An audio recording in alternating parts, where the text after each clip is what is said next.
Okay, no problem. Okay, I call the Planning, Environment, and Development Committee meeting of August 1st to order. We have a roll call. Mr. Gartner. Here. Mr. Reiner. Here. Ms. Campbell. Here. Mr. Kearns. Here. Mr. Kaminsky. Here. And we have Lou Ness requesting to come in on WebEx. Is she available yet, or? She's not in there yet. Okay. Could we have a motion to? I'll move to approve her whenever she connects. Mr. Gartner has made a motion and Carolyn seconded to let Lou Ness attend by WebEx. Is there any discussion? All those in favor say aye. Aye. So whenever Lou gets connected, just let me know, okay, Dan?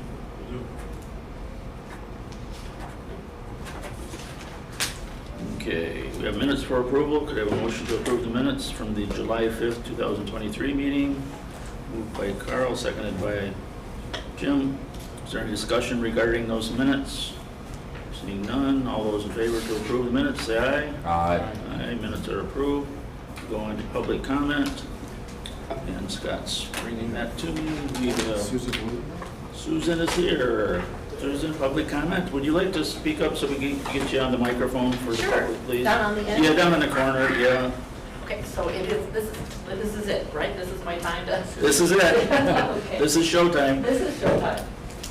Well, it's good to be back with you, only not under the circumstances. I thank you for allowing me to make a presentation today because I thought it was time to have an update. Let me just get my notes up here.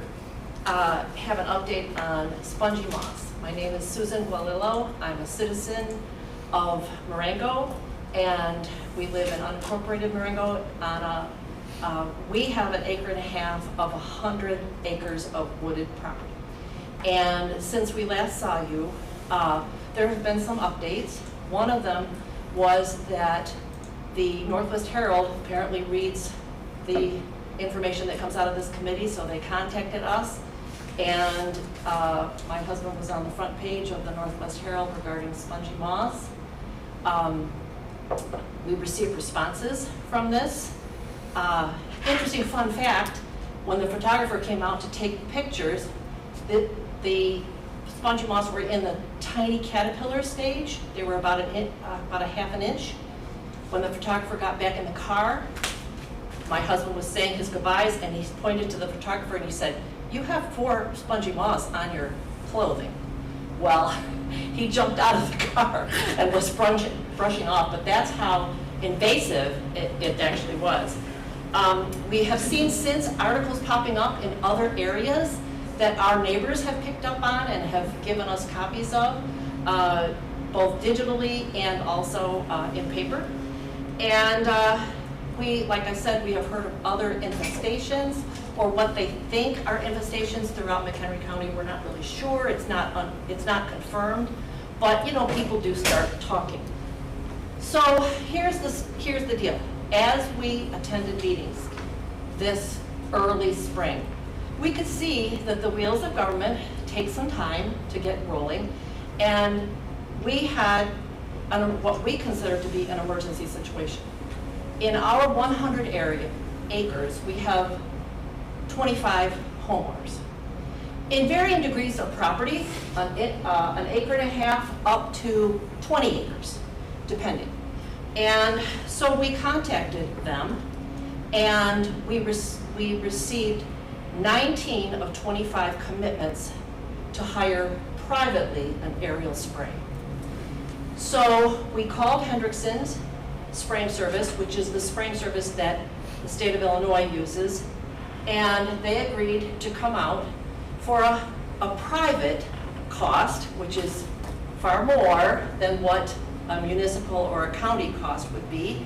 But the 19 homeowners felt that that was important enough because we already had observed dying trees from last year on our properties this year. And when I talk about dying trees, I'm not talking about 10-inch diameter that a homeowner could take a chainsaw and go out and chainsaw.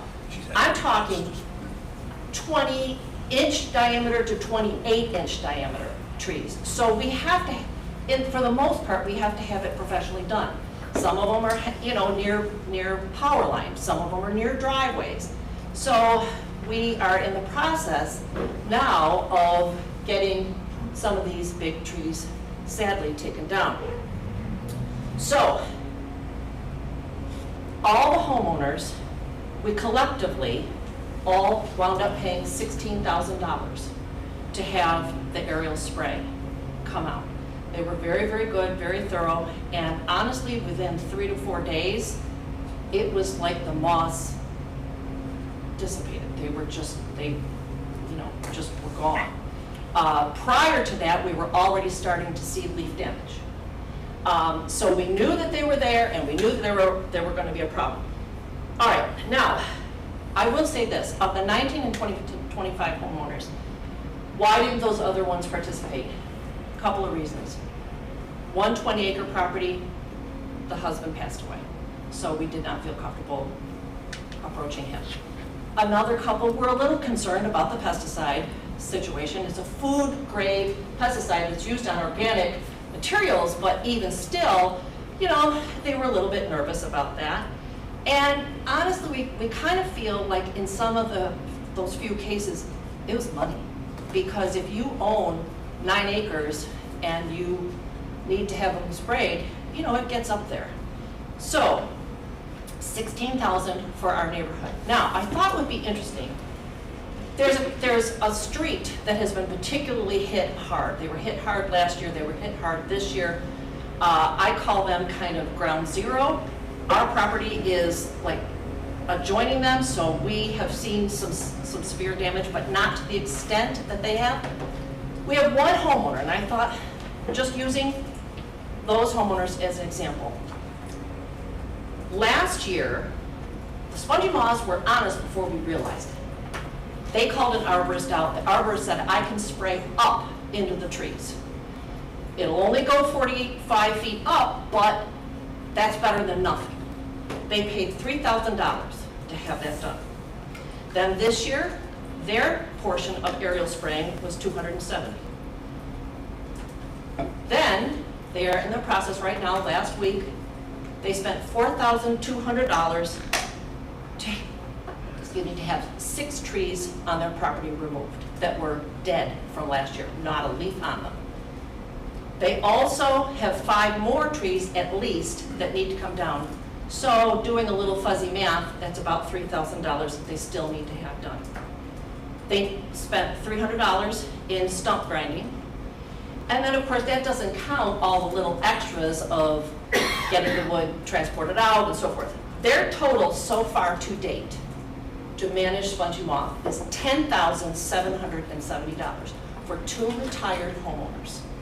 He worked in construction for years and years and years, saving his pennies, and that's what he has incurred.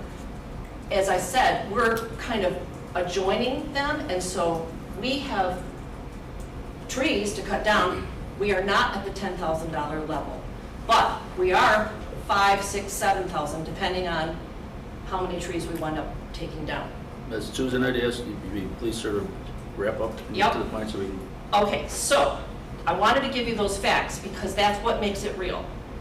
So the traps, we talked to Nancy Johnson, she's put 70 traps in McHenry County.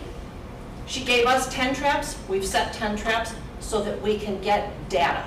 We want to show you data of A, how good the aerial spraying was, and B, what do we have still on our properties. That data won't be ready. We won't be ready to report that data until the 3rd week in August. I know you folks do budget, I don't understand all of what you do, but we can't give you data until after the 3rd week in August because that's when we report it to the state and then the state does their little magical mathematics. We have done, as homeowners, a lot and expended a lot of money, time, and effort to stop these spongy moths from spreading. I shouldn't say stop, slow it.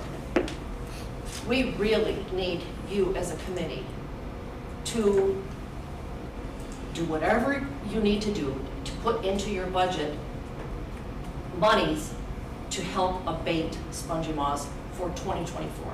Like I said, we don't know if we need to spray yet, the data will drive that, but my husband was one that put out the traps. Within an hour, he had over 25 moths in the trap. The traps aren't to kill the moths, the traps are to count for data. So we know they're still there, and of course the properties that didn't participate, that's where the spongy moths were able to stay. So I thank you for your time, and I would really appreciate if you would consider seriously putting in the budget whatever it is that you're going to need to put in there to help us next year, because we may be back. Hopefully not, but we may be back. Okay, thank you. Thank you so much. Any other public comment? I don't see anybody written down, nothing? Okay. Move on to members' comments. Do we have any members' comments this morning? Seeing none, we'll move on to new business, which is the interviews. And number one at 8:40 would be Keith Bartosik. Did I say that right? Is Keith here? Yes. Okay, Keith, if you want to come up to the corner, please, so we get you on the microphone. Please introduce yourself. Tell us a little bit why you'd want to run for the Historic Preservation Commission. And it also looks like we have a couple different terms. Was there anywhere in our application where it said what term, asked what term they would be interested in running for? There was, but like I mentioned in the email, we're having a glitch in our software where it was not recording the terms correctly and placing them in different ones, and so I suggested that perhaps you ask them. Okay, that's good, yeah. So Kate, if we have some, one position that's expiring in 2025, and then 3 positions that would begin November 23 and expire on November 26, 2028. So if there is a preference, which term you're looking for, please, is there? There's not. There's not, okay. And that's fine, just, Yeah, okay. either or would be wonderful. Okay, then, yeah, go ahead and get started. Tell us a little bit about yourself and why you'd be interested in this position. Sure. Yeah, I'm Keith Bartosik, resident of Woodstock. Moved to the county 19 years ago. And I think one important thing for me is when I grew up in the closer-in suburbs, and I have a really large family. And when I got to, I started having family, my older cousins and relatives moved to the county. I developed an appreciation for, how beautiful the county was, and that you see the scenery and the buildings and the old towns, and I thought that was really special, and I always knew I would live here. And so I think that when I saw that these openings were coming up, I thought what a great opportunity to participate in preserving as much as we could in this role, all of that makes this county special. I think that I bring a lot to the opportunity. I know some of the criteria the commission looks for is architects and builders and whatnot. I don't bring that. What I bring is I've been a self-studier of history for a long time. I've been a long-time collector of antiquities, and since my 20s. And I visited historical locations on almost every vacation I go to. I don't go to tropical places or Cancun. I visit historical villages. We were in just Fredericksburg, Virginia, a couple of weeks ago. Walking battlefields and appreciating the area. And so I'm really self-studied in what makes architecture unique. I'm a studier of history, and I love understanding why something is special and why it should be preserved. And I would really like to be a part of that. Okay, thank you. Do any of the committee members have a question for Keith? Go ahead, Carl. You mentioned that you've restored multiple properties. Have you done any properties here within the county that are historical properties? Yes, our first home here was, it was a couple people removed, but it was a home that belonged to Gerald Ford's, a relative of Gerald Ford's. So Gerald Ford had been to the house and whatnot, and it was an Italianate home from the 1860s. Okay. Anyone else? Good, Carol? No, I think first of all, don't sell yourself short, because there's nothing wrong with being self-taught. It looks like you've done a lot of self-teaching and exploring and that sort of thing, so that's great. No, you've actually provided a lot. I don't know if you want to speak to what are some of the challenges that might be facing us here in the county, but. Yeah, I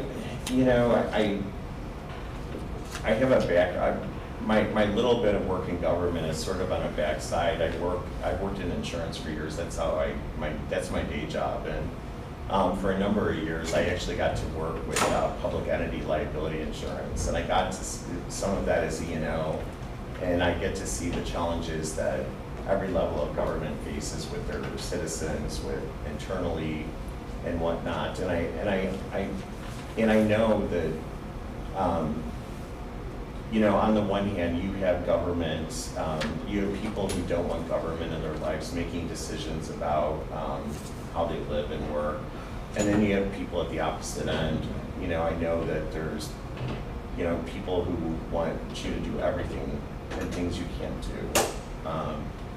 And I think that, I know it's tough. I mean, I know you have to build a coalition and work with agencies, nonprofits, and other governmental entities to, if you have a goal and you want to accomplish something. So I know it's not easy, and I think it takes a lot of work to, you have to figure out your priorities and build that coalition and to make it happen.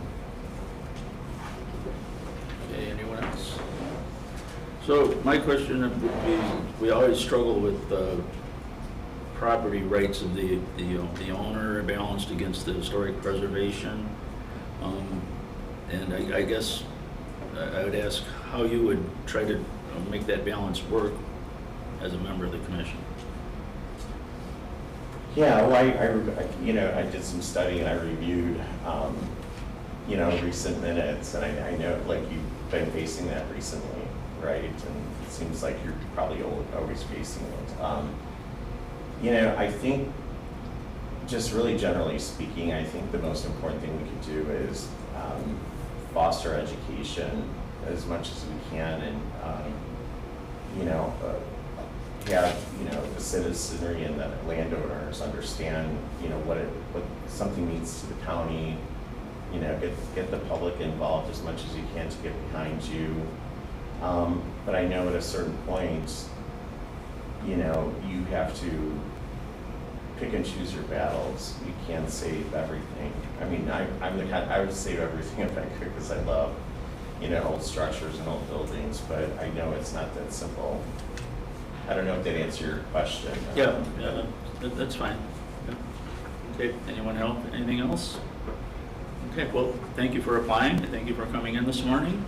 Thank you all. I believe we have more applicants than positions, but we'll let you know as soon as we I appreciate can. your time. Thank you. Thank you. Okay. Next on the list for Historic Preservation Commissioner again is Melody Jacobson. Is Melody here? How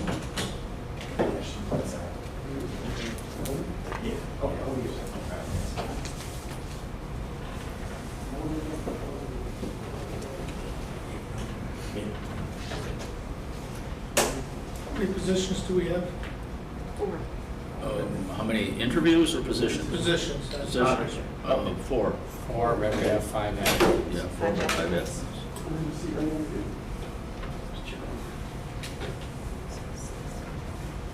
Hi Melody, thank you for coming in.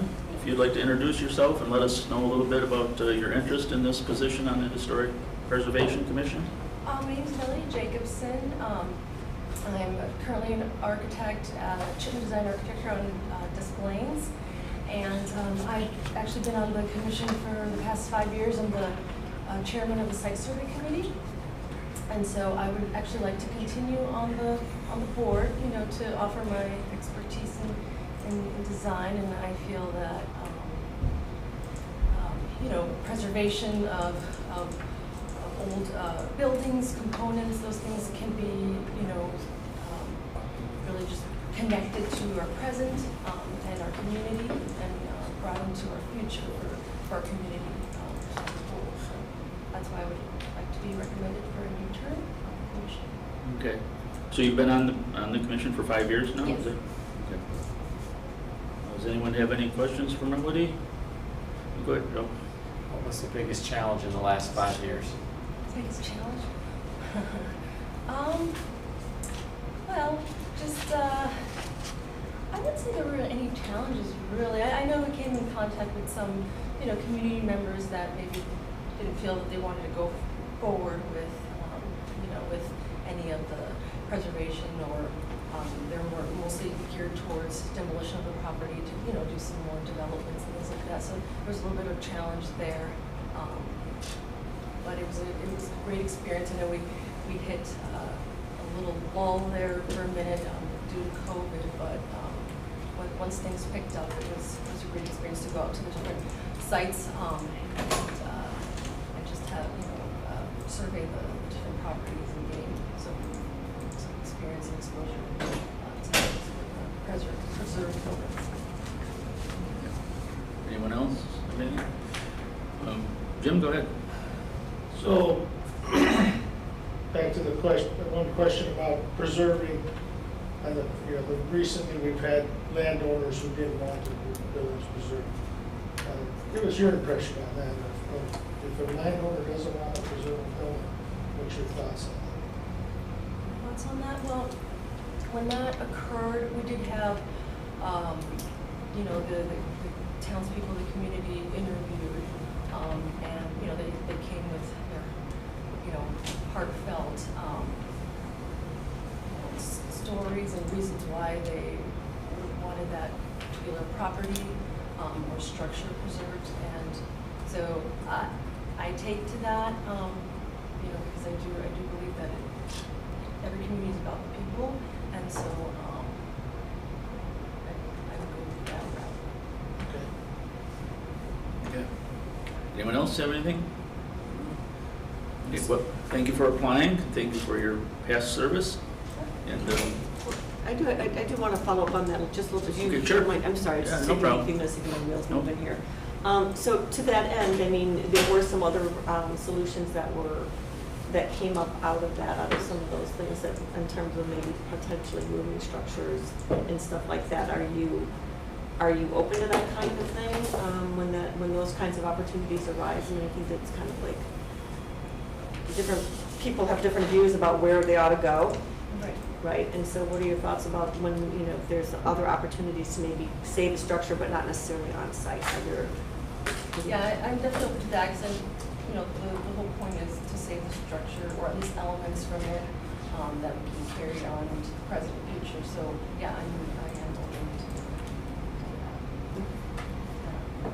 to that. I guess I forgot to ask, there's one position that expires in 2025 and 3 positions in 2028. Is there, do you have a preference? No, I don't. What term or anything? Okay. Okay, anyone else? Okay, well, Melody, thank you very much for coming in. We appreciate that. Thank you for your time. Okay, we'll move on to number 3. We're a couple minutes early here for Mr. Eldredge. Charlie's out there. Is Mr. Eldredge in the building? He's here. Okay.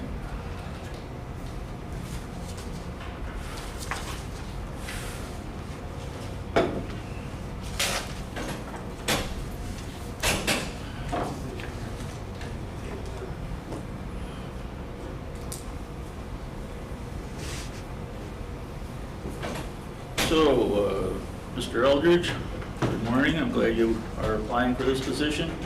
Good morning. Please introduce yourself and let us know why you'd be interested in continuing your time on the Zoning Board of Appeals? I'm Charlie Eldredge. I'm sixth generation McHenry County.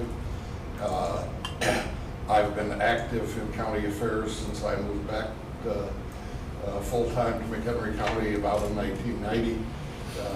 I've been a director of the NCEDC. I've been its transportation and infrastructure chairman for nearly 30 years now. I'm about the oldest member of the NCEDC, still active with it. I do economic development for the city of Harvard. I've been on 3 long-range plan commissions for the county. I've been involved in zoning decisions. Well, I've been involved in zoning decisions on one side or the other for about 60 years, but on the public side for about 35 years. First with the Village of Richmond, where I was chairman of its planning and development committee and its zoning board for 8 or 10 years. Then the 2030 Land Plan Commission, and then in 2010 I joined the county's zoning board. I think that my experience is useful to the board. I think I balance out the board pretty well.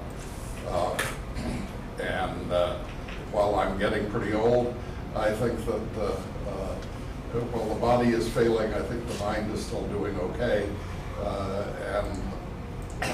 So I hope that you will consider me for another term. Okay, thank you very much. Do any of the committee members have questions from Charlie? Go ahead, Jim, you start. Okay, Charlie, talk to me about solar farms, and in particular, give me your opinion of how we should be handling the solar farms with this as a county, as the ZBA, looking at some of the solar farms that are coming up that you guys just voted on recently. Some of them had no recommendation. Give me your opinion why they had no recommendation and why they're not different than the others, why they weren't just passed through unanimously. Well, the one last week I recused myself on because one of the, it was opposed formally by the city of Marengo, and the city of Marengo was in the enterprise zone, and I felt therefore as the administrator of the enterprise zone that I shouldn't act on that. But I'll speak generally to it. As I understand the present legislation, the county's rubber stamp and really has no authority to do much of anything. That if we find that they have met the standards, the county board does not have the authority to deny them their permit. I think that probably, since I was not sitting on it, I can't say, but probably that no recommendation was an expression that members of the board had significant reservations about that particular petition. Since I didn't sit, I can't tell you what they might have been. I think generally I'm supportive of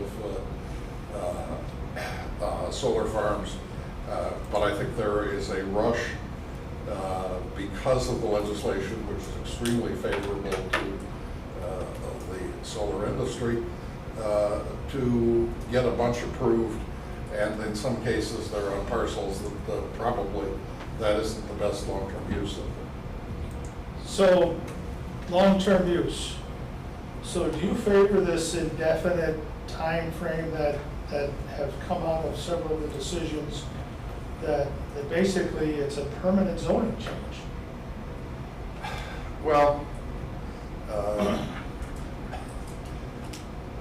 certainly I think a long time is appropriate because the lifespan of the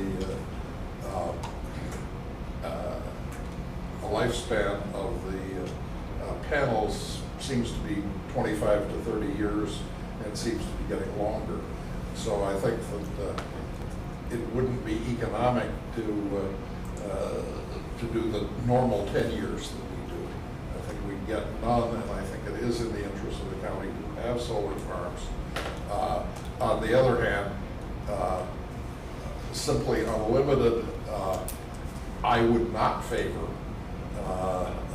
I think that when we first discussed it, which is now maybe 4 or 5 years ago, I was in favor of giving them enough time to get the economic use of their materials out.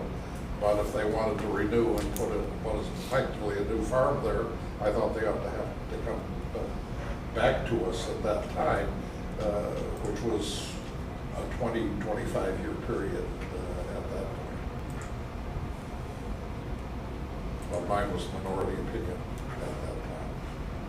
Okay, so you would still vote for it even if they went indefinitely, then the time, you wouldn't be amending that to a shorter time period? Well, I don't believe we have the authority to do so. Do you have the authority to amend anything that they put in there? That they No. put forward? No. That's what the state's attorney tells us. Okay. Thank I- you. Yeah, No, I'm not trying to badger you on this. Yeah. I'm trying to ask questions for when I'm voting on members. I'm trying to ask questions of why I'm voting not for someone. Thank you. Okay. Joe, do you have something for Charlie? So since we have no authority, why don't we just treat it like a building permit? As I understand the law, we do have to hold the hearing. Once again, I'm not the lawyer, you're a No, lawyer. I understand. It's something that it drives me crazy that as a board, we're put in a position where Springfield's told us how we have to vote. Yeah, But yet we're pretending to have a hearing that we can vote no on. yes, I think it's absolutely ridiculous, yes. Anyone else? I do have a question. Okay, Lou, go ahead, please. Lou Ness is on the WebEx, that's what. Okay, am I doing this right? Yep, go ahead, Lou. Oh, okay. Mr. Eldredge, thank you very much. I know about your long history of service to the county, and I so appreciate it very much.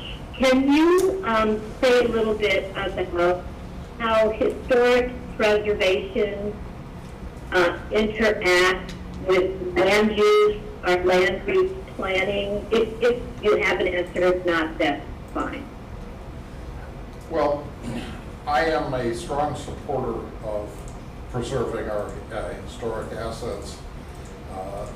I'm not sure how it interacts with zoning as such, but I certainly do support preserving our historic assets when possible.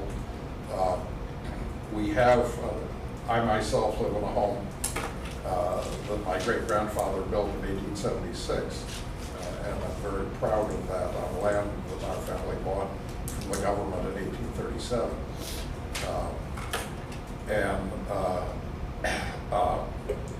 But generally, zoning doesn't directly interact with the preservation of historic assets, at least in my experience on the county zoning. Yeah, thank you. I think that we're really talking about, at least I see it as, while they may reflect each other, they are really two separate issues, historic preservation and zoning. So thank you very much for saying that. I appreciate it. Okay, thank you, Lou. Anything else? Okay. Anyone else have anything for Charlie? Okay, Charlie, thanks for coming in this morning. Thank you for your service on the board, Charlie.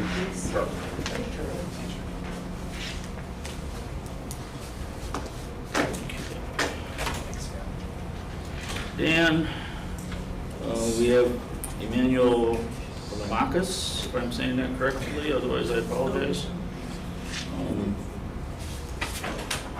And I believe he's coming in on the WebEx. Do we have one? Yes. Okay. Good morning, Emmanuel.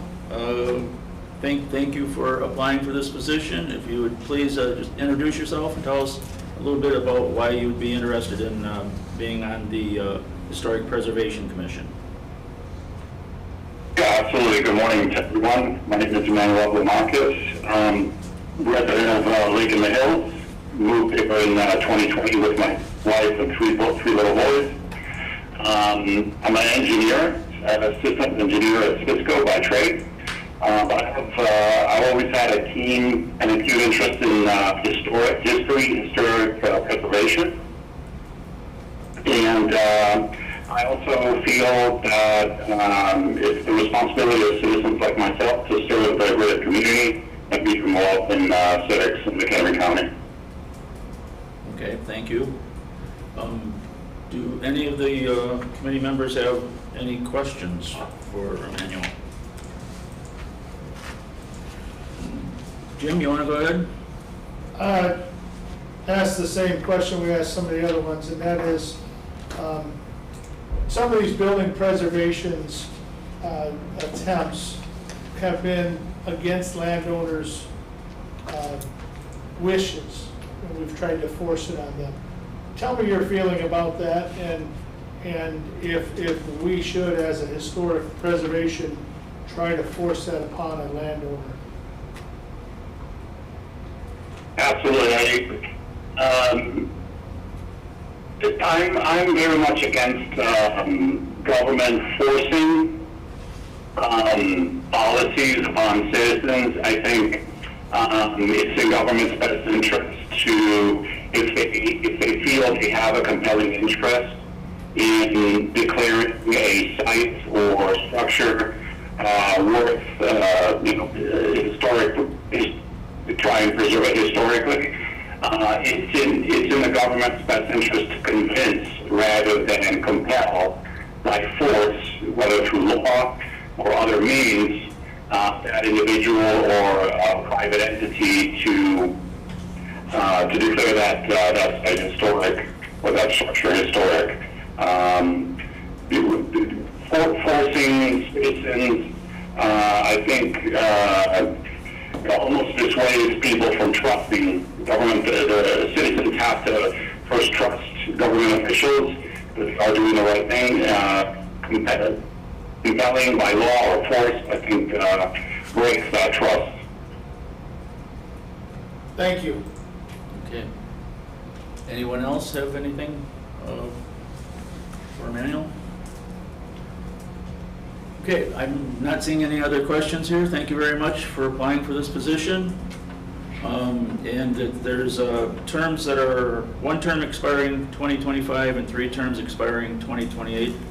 Do you have any preference as to which term you would be looking for? Absolutely, yes. I would be interested in the term expiring in 2025. Okay.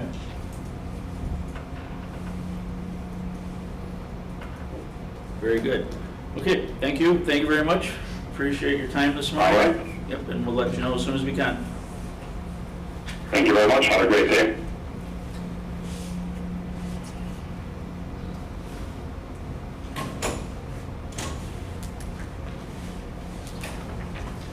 Okay. So now we're going to go back to the Zoning Board of Appeals interview with Vicki Gartner. Is Vicki here? Or- Okay, are we really 9:20? Yeah, we're 10 minutes early.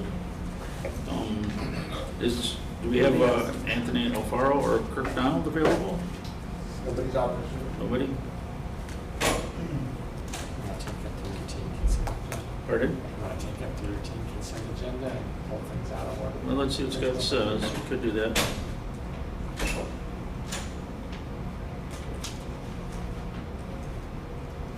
No? Okay, Adam, your reclassification stuff, how long, do you think that's like a 10-minute thing, or? Oh, yeah. Okay. So we'll move on to the routine consent agenda for a moment here, taking things out of order, so we can keep things moving along this morning when we do get There's the only interview. one matter up, so I'll make the motion. and Okay. have it in consent. to reclassify the building inspector 7N positions to building inspector 1 9N and building inspector 2 10N position. Okay, we have a motion to approve 7-1. Is there a second? I'll second. Seconded by Jim. I'm going to take the discussion to Adam, unless somebody, other members have something they want to say right away. But before we vote on it, I'd like Adam to explain the situation a little bit. Sure.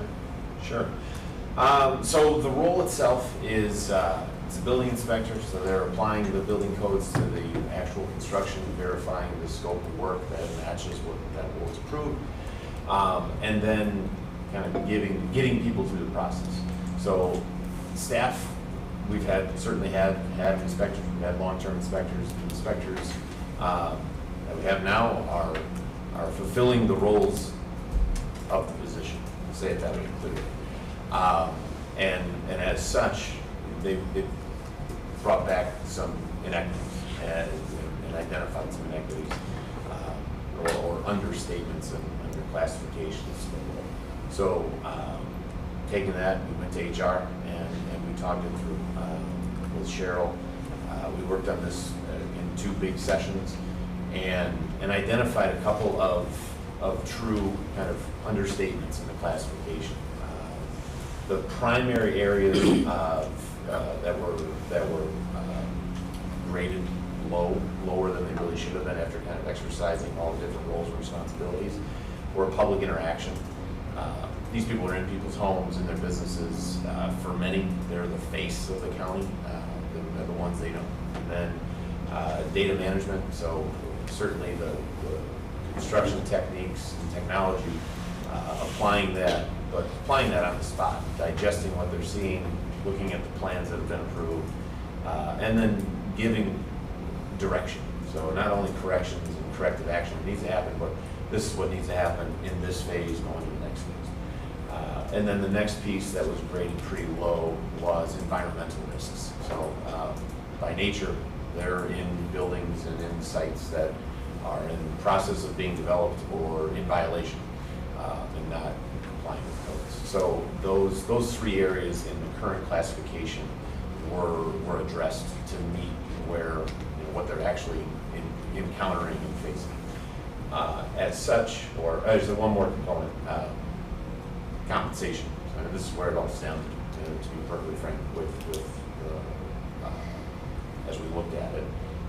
We looked at Lake County, Boone County, and as we kind of said, we want to be in the middle between those 2. And then we looked at a couple of others in the county that were, Crystal Lake specifically, that has one posted. And when we looked at the ranges that were advertised there, on average, for all of them, we were almost 40.8% lower than Lake, Boone, and Crystal Lake. So there was a gap. We're not looking to meet it. We don't know who's been in the positions. Those positions may have been filled for 25 years and they've graduated to the top of the range.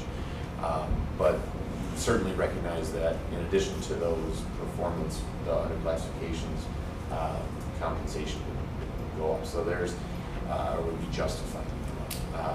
And so bringing before you, we have the 2 positions from the building inspector to a building inspector 1, which would be a grade 9N, and a building inspector 2, which would be a grade 10N.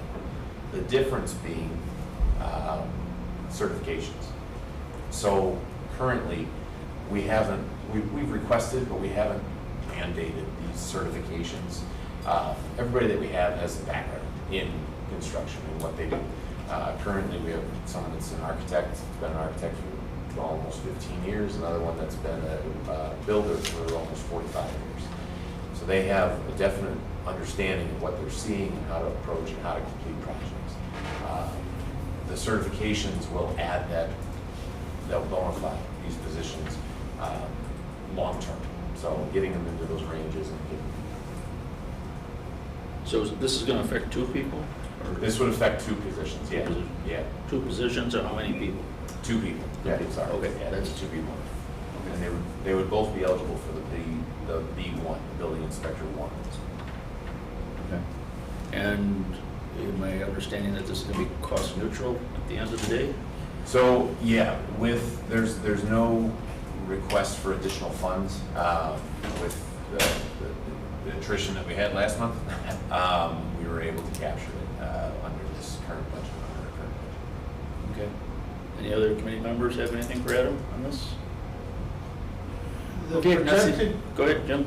the projected cost on this, is that an annual cost, or is that for the remainder of this year's budget cost? That would actually be an annual adjustment. So that wouldn't be for the remainder of this year, it would be smaller for the remainder of this year. That adjustment was for the full 1950 hours. Okay, and that total cost is for one of the positions, each position, or is that for both? That's for both, that's an Okay. aggregate. So it's 7,000 per position. So I could have lowered the temperature by being more accurate on this, what you're saying. No. But I see, yeah, that would be an annual increase. For the end of the year, it'd be less. You know, and having seen firsthand the shortage of building inspectors throughout the whole entire county. Woodstock is doing Marengo's inspections because Marengo can't staff. I know you're short. Retention I could see as being a problem. It's a big focus. Yeah. It's a big focus. Training and getting people on board and looking at the right things, especially in this position, it can go wrong. I bet. Okay, if there's nothing else for Adam or any other questions, we'll go to vote. Jim? Yes. Carl? Yep. Carolyn? Yes. John? Yes. Joe? Yes. And I'll vote yes. Okay, thank you, Adam. Thank you. How about Lou?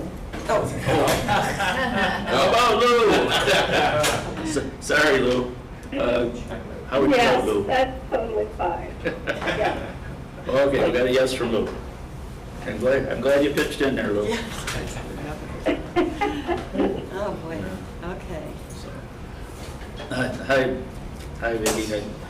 Thank you for coming in this morning. I guess the formality it would be to introduce yourself and tell us why you'd like to continue to be on the ZBA. Well, I'm Vicki Gartner. I've been on this ZBA, the Henry County ZBA, for since 2006. So what is it now, 18 years, something like that. I really enjoy it. Before I was on the McHenry County Board, I was on the Hoffman Estates, the Village of Hoffman Estates Zoning Board of Appeals. I did not ever really want to do that in Hoffman Estates, but once I did it, I really enjoyed it. I want to stay on this particular board because I have I've lived here for 20 years. I am still a newcomer in this county. Most people have been here all their lives or almost all their lives. I've come to really love this county. It's so beautiful. And I really want to keep it that way. I want to see us thrive economically, but I want to see us retain our natural beauty. So that's my goal. Okay, thank you. Then the committee members have questions? Jim? So look at me first. Well, I know where you're going. I know what direction you were going on this one, so, and I think it's proper, a good question, so. Okay, Vicki, I know I asked on the last one, and I'll always continue to ask this question on the zoning. With our solar farm situation, with these new state laws, I'd like to gather your position, some of these upcoming votes that you've currently, that are going to come before the board. A couple of them came through with no position. Tell me why they went no position. There were negative votes or no votes. I think one of them had 3 no votes. And I'd like to know your opinion of that, and I have a couple other questions. But tell me what your thoughts are on these solar farms. And one of the other questions while I'm talking, is you guys have been granting them, and some of them, an indefinite length of time. In other words, it's forever, it's a permanent zoning change. And I'd like to know your opinion on that also, why you're doing that. Well, as you know, the state has changed its rules about solar farms. They don't call them solar farms anymore, they call them commercial solar facilities or community solar facilities, giving it a more proper title, I guess, so it doesn't sound so informal. We are in a position, and as board members, you know that you can't really deny these. These are, kind of state mandated at this point. The state is really looking to move toward green energy. Some of them that we voted no on, I think there was one that I voted no on, and that was the one that was very near the Union Train Museum. And I was concerned about the crossroads there. It's a kind of a dangerous intersection there, and they wanted to put their access right at that point. And the train was not happy about it. That didn't enter into my vote. I mean, people are not going to be happy about these things because nobody likes change. They just don't. But especially for the train museum, that's part of, that's their income there. That is their source of profit. And they felt that looking at a solar farm is not nearly as appealing to people coming in and paying them to go on this train as a farm. So, like I said, that didn't really enter into my vote, but I did feel that intersection was real iffy. And they hadn't entered into an agreement yet with the train museum, so I wasn't real sure about that one. But no matter if we vote yes or no, it doesn't matter because the state says these things will happen, and if they're near a ComEd intersection where they can hook in, then it's probably going to happen. Okay, so the time frame on it, though. What's your thought on that unlimited time frame? I believe that also is in the state guidelines for us. We did change our UDO to be consistent with the state. So the only thing that the Zoning Board of Appeals has any real say-so on is the screening and the plantings around these solar panels. That's really the extent of our power with these solar facilities. One of my other thoughts is on the hearings. It's come up in the past that some of these, under the new state law, some of these organizations have not completed all of the requirements, and it's kind of a conflict here that some of the requirements are okay, that we're letting them be okay to fulfill those requirements later, but we technically don't even have to grant a hearing until they complete all of that.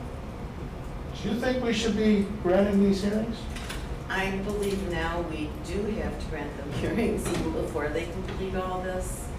I could be wrong about that, but that is the information that I've gotten, that at this point, we no longer have to have this study done, that study done, all the information, and we decide if this is a good place or not for this particular solar facility, and even if we decide it isn't, it still is. Okay. This isn't the place for me to put my opinion on there, so I'll let the answer go. I think I have your feelings on that. Well, you have my feelings on that, and I think we're rolling over too easily on these decisions. Okay, Well, that's all I have. Okay. Lou, did you have any questions that you would like to ask Vicki?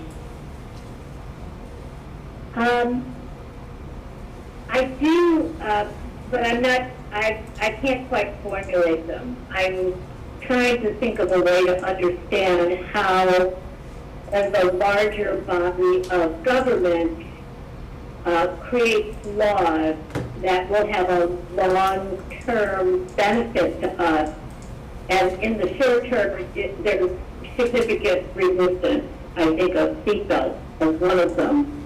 But thank you, Larry, for asking me. I think I'd like to just mull that over a bit. Okay. Do any other committee members have any questions for Vicki? I have one more question. Okay, go ahead, Jim. In Wisconsin, I know they're having some very large solar farms. I mean, some of them that are miles, 10 by 10 miles, okay? If someone were to come forward to McHenry County, 10 by 10 miles, now Woodstock to Huntley is 10 miles, okay? And someone came forward and said, we want a solar farm 10 by 10 miles. Would you as a member just say, we have to pass this? No, I would not. I would not. But you have to by law. Well, I can still vote no. If I don't like it, I still have the ability to vote no. Okay. It may not do any good, but that's how I feel. Okay. Carolyn, did you have something? Oh, just if you're done. I am. Okay, so when you look at the zoning board of appeals, I mean, right, the idea is that you're supposed to understand all the zoning ordinances, what the current law is, and that sort of thing. So when we have somebody who votes no, based on, because I think the other, when you're talking about, Jim, was Plowshare, where we had one person vote no, that's where we got the no recommendation, because Charlie had to recuse himself, they had 5 members in the room. No, there's another one that was even more than once. Yeah, no, that was the 3 and 4, that was the union, which Vicki's already talked about, so. But I think in the Plowshare one, it was basically that there was gonna be too many in the Marengo area, right? And so that was the reason for not wanting to vote on that. The challenge I find with that, if you go to the point of voting the way you want, you know, based on how you feel about something, it becomes confusing when it gets to the county board because. Especially when it's a short board. Right, it's confusing especially if the answer is more of a subjective thing and really isn't following what you're supposed to be following. So then it comes to us with that kind of no recommendation, and so I think that gets confusing. I'm sure it does. So, I mean, I don't know, I mean, you guys have talked quite a bit right now about that, and so I guess I would just kind of comment. Yeah, I mean, I can only speak for myself, some of the other. I think somebody's out there wondering. What Everybody has their own feelings about it, and, you know, we're, you know, basically the first level of it. Right. It's, you know, tier 1, and then, you know, on to bigger and better. But I think that some people feel very strongly maybe about certain areas or about, you know, and we always have audience members for these, we always do. And, you know, you try to be, you know, as sympathetic as possible, but, you know, and I usually tell them, well, you know, usually only half or more of these go through anyway, you know, so. But if it's really, really against the grain of a board member, they're probably gonna vote no. And it's not gonna do any good, but I don't know what to tell you. And I know it's confusing. I felt bad at the last hearing because it, you know, basically went to you like, you know, okay, you do this because we can't, you know.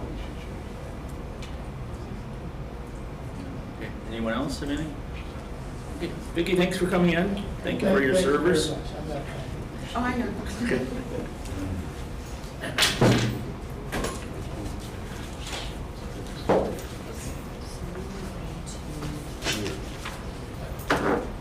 Okay, back to the historic preservation interview. I'm looking for Anthony Alfaro.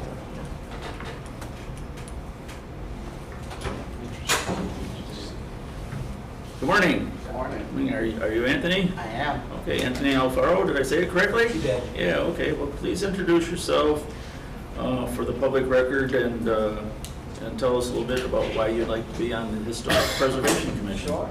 My name's Anthony Alfaro. I've lived in Woodstock just over a year now from the city. My background is a bachelor's in archaeology, and my current master's degree that should be done in September is in public policy. In Chicago, I am assistant manager, events manager for a 501c3 nonprofit walking company where we do historic tours of Chicago neighborhoods. And I've always loved history, so I figured once I got out to Woodstock, I would invest in history out here. Okay. Do the committee members have any questions for Anthony? As I asked the other members or other applicants, in the past, there's been a few applications or sites that have gone forward one way or another that the landowner was actually opposed to submitting their buildings to us. Tell me your feeling on whether or not we should force landowners to participate in the historical preservation if it's against their, telling them to do something and then they don't want to do it. That's a tricky question because like in Chicago, like the Archdiocese is constantly letting their churches rot or get closed and shuttered. And you really can't force them to. The best thing you can do is educate, show them how their property is historically important, what it brings to the community, and not force them, but strongly encourage them to analyze what they're doing.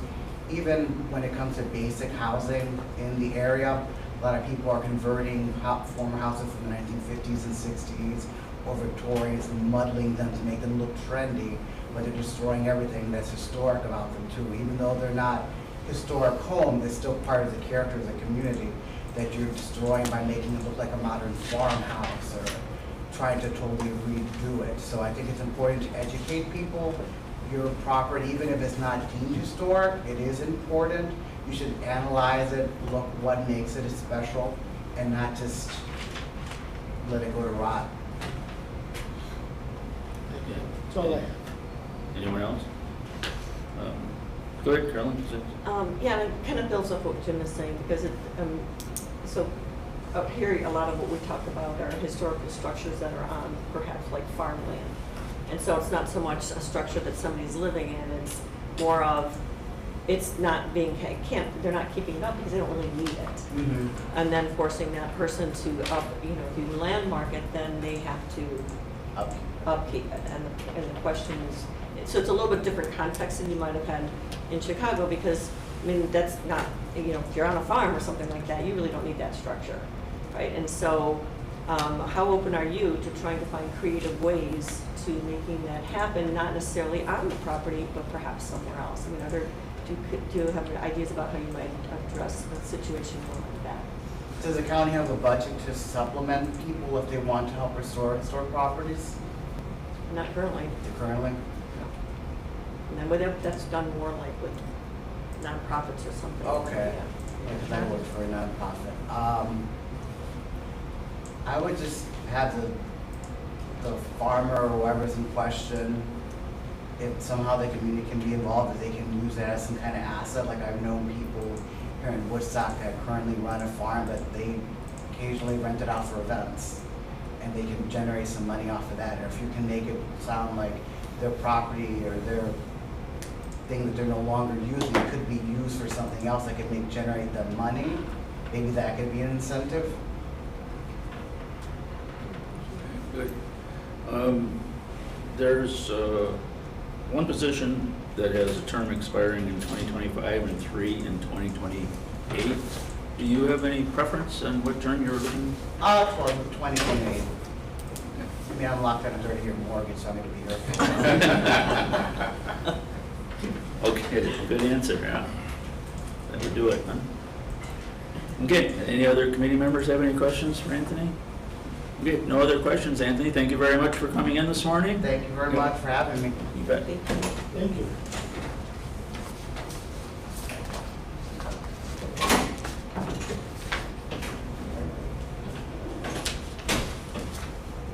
Okay, well,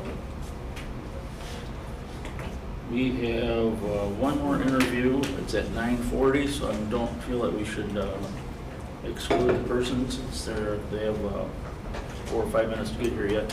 So could we take a 5-minute break? Sure. Sounds good to me. And, If he's not- wait a minute, Jim. Did you want to wait to see if Mr. Hartman comes back in? I don't. Well, he said nobody was out there before. Okay. Okay, well, you better take a 5-minute break. Okay. Back at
get started back with our meeting.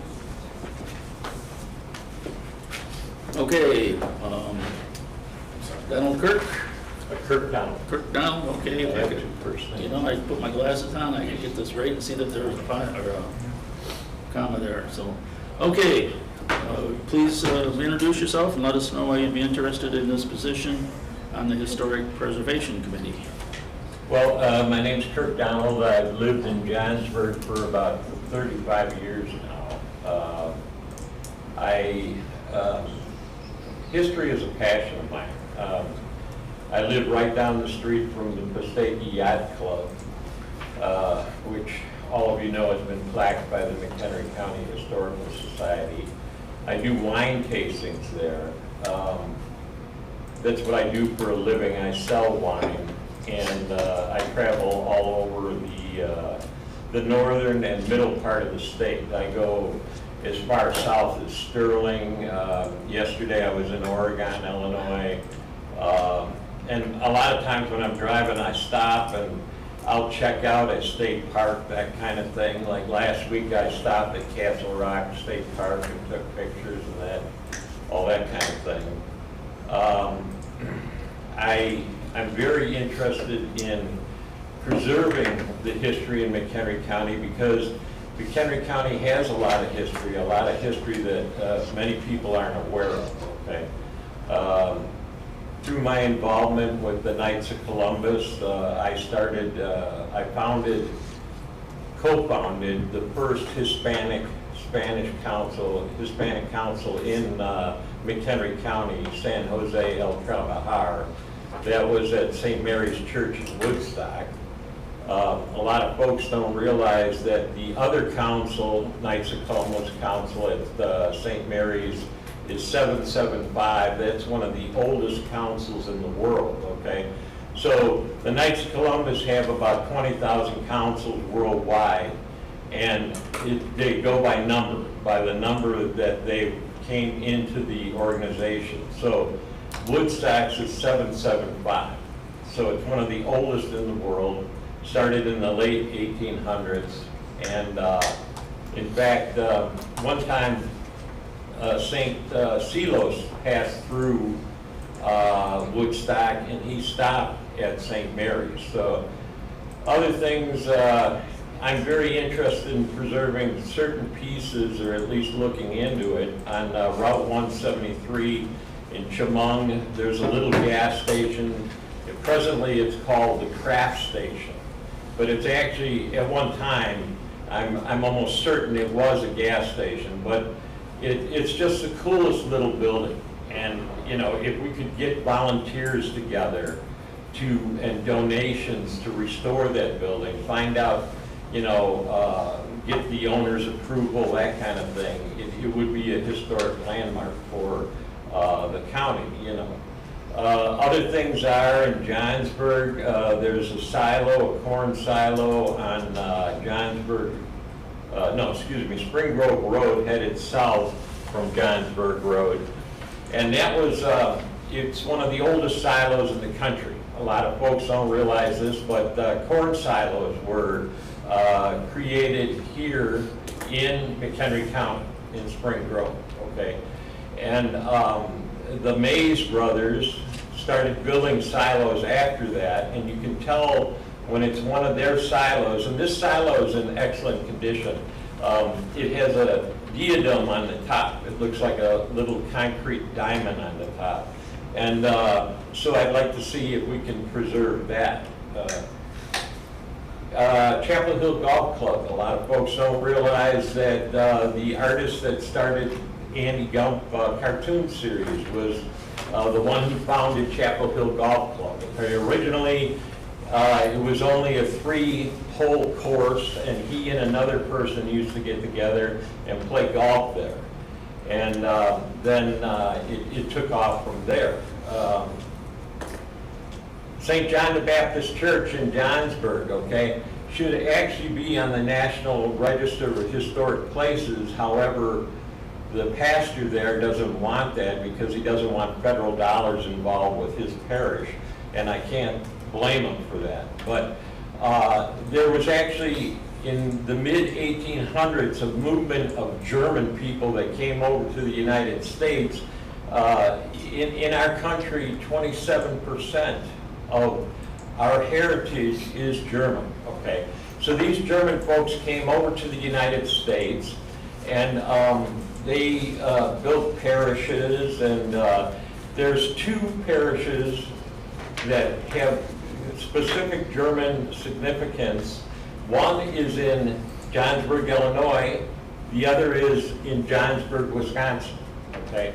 So one group of Germans came from Koblenz, the other ones came from Prussia, okay? The ones from Prussia went up to the Milwaukee diocese, which is Johnsburg, Wisconsin, and it's just uncanny the similarities that are there between the 2 parishes. They both are named after St. John the Baptist. They both have similar architecture. They both have a school. They both have a community club.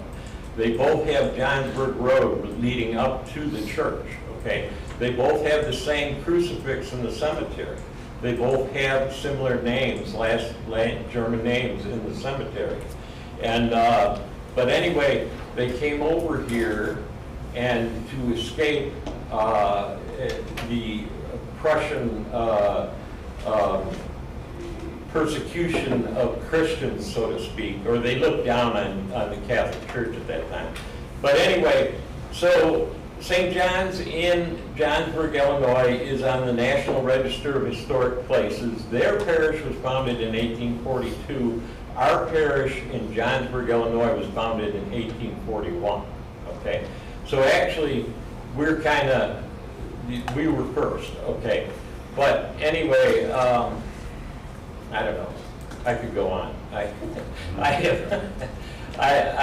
love history, and I love this county, and if I were on the committee, I would work diligently to find historic places in McHenry County and see what we could do about at least plaquing them. A lot of folks don't realize this, that the Illinois state line actually, originally when Illinois came into being, ran through Harvard, okay? It didn't go up further to the Wisconsin state line that we know now, okay? But Congress got together and decided that Illinois needed to have a piece of Lake Michigan, so they bumped it up and they created Lake County in that area up in there, and that's how we got the Illinois state line. And there's a plaque right there on Route 47, and I believe it's like Van Decker Road that will tell you all about that. You know, folks don't realize that in World War II, we had Japanese prisoners here, and that's why in Marengo there's a road called Burma Road. And the bunkhouse that they actually slept in is still standing. It's still right there on Route 20 and Burma Road. And Route 20, of course, is the longest continuing expressway in a road in the United States. And there in Marengo, it's known as the Ulysses S. Grant Highway. So, anyway. Well, you definitely have the enthusiasm for the historical yes, part of this program. So. Yeah. Okay. Do we have any committee members that have a question? Carl, do you? Yeah, Kirk, 1 or 2 quick, maybe 5 or 6 word answer to, in your time of being in Johnsburg or McHenry County, what personally have you done to help or know of or push towards having historical marker or preserved places? Well, so I did a couple of things. My wife and I, my wife passed away in 2020, but we researched all the chapels in McHenry County.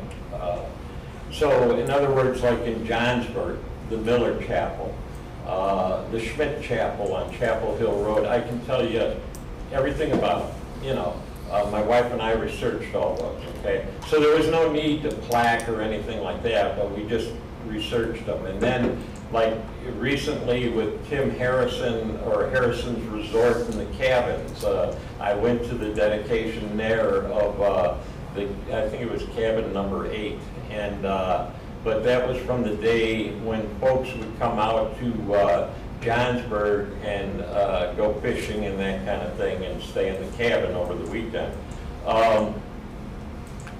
I have a business partner, we're trying to open up a winery in McHenry, and we're called Lighthouse Wines. We're named after the Miller Lighthouse that used to be on Coon Island in Pistachey Lake. It was there until the early 1900s, and then it fell over into the lake, but there's some beautiful pictures of it. And but we're called Lighthouse Wines. We are the first registered winery in McHenry County. We're applying for our liquor license right now through the McHenry City Council. So. Good. Well, anyone else? Jim, go ahead. So I asked this to everyone, and you're very passionate about the buildings. Some of these landowners don't like or don't want to participate in preserving the building. They don't want the cost, they don't want, they have other options of things they want to do with the land. Are you for trying to basically force these landowners to preserve a building, or almost like a government forcing them to do it? No, I think that we should present to them the value of the building, and if there's nothing that can be done, unfortunately, that's just the way it is. We can ask them, can we take photographs, can we get would you share a little personal history, that kind of thing, but, I don't think that we should take the property from them, no. Thank you. Okay. Anyone else? Anything? Okay, no other questions, I guess. We do have one term that is going to expire in 2025, and then 3 terms that would expire in 2028. Do you have any preference on? I'd rather go with the longer term. Okay. We'll note that here on your application. If there's no other questions, thank you very much for coming. Appreciate you applying for the position. Thank you for sharing your passion, Kirk. Okay. Thanks. Have a good day, Kirk. Okay. Anytime you want to get together and talk, go ahead. All right, bye. Thank you. Okay, thank you. Thank you very much. Okay, so that would move us to 5.8, deliberation and selection for the Historic Preservation Commission for a recommendation to the County Board Chairman. So we have 5 applicants and 4 positions available. Do we want to do them, have a little chat about them first? Go ahead, Jim.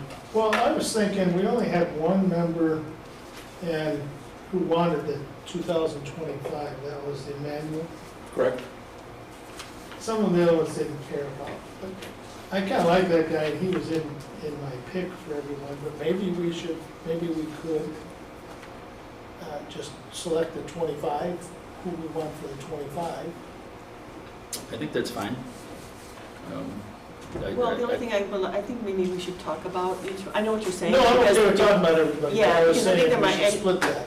yeah, because anybody else would have been fine with the 2025, and I don't want them, like, kind of, now you're down to 3 spots for 4 people, right?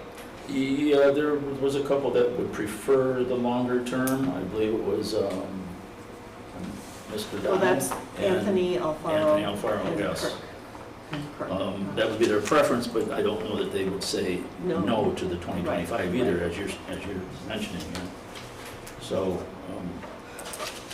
yeah, let's go ahead. Carolyn, do you have something you'd like to follow up on that? No, I know sometimes we do the ranking, and like everyone picks a few of them that they think. It's got up there with us. All the outs. I thought you never asked. It's been a while. So I don't know if everyone wants to like pick one and we go around one and then we get another one. I mean, really, I thought Keith was very interesting. He was our first one. And just the sheer volume of involvement in both. Let me pull up his thing.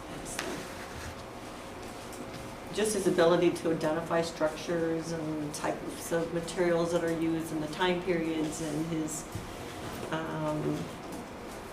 passion with that. I thought it was very interesting. So he was high on my list.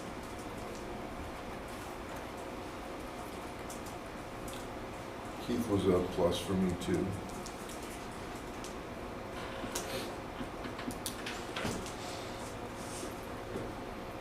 I'll take one at a time. I would say I liked Keith for another reason. He's the only one that actually mentioned the word coalition building when we were talking about, when he was asked about, how do you get some of these through? And I think that is actually a very important part of this that oftentimes people forget. Yeah, I agree. There was, I think Anthony Alfaro mentioned education. Education, because I agree he's the only one that actually used the word coalition. So, correct me if I'm wrong, was the only person, Melody Jacobson was the only one that's currently on. She's the current incumbent. Okay. Can we get through Keith though, then? Wait, did you have something? Were we gonna do these one at a time or not? Not one applicant at a time particularly, but.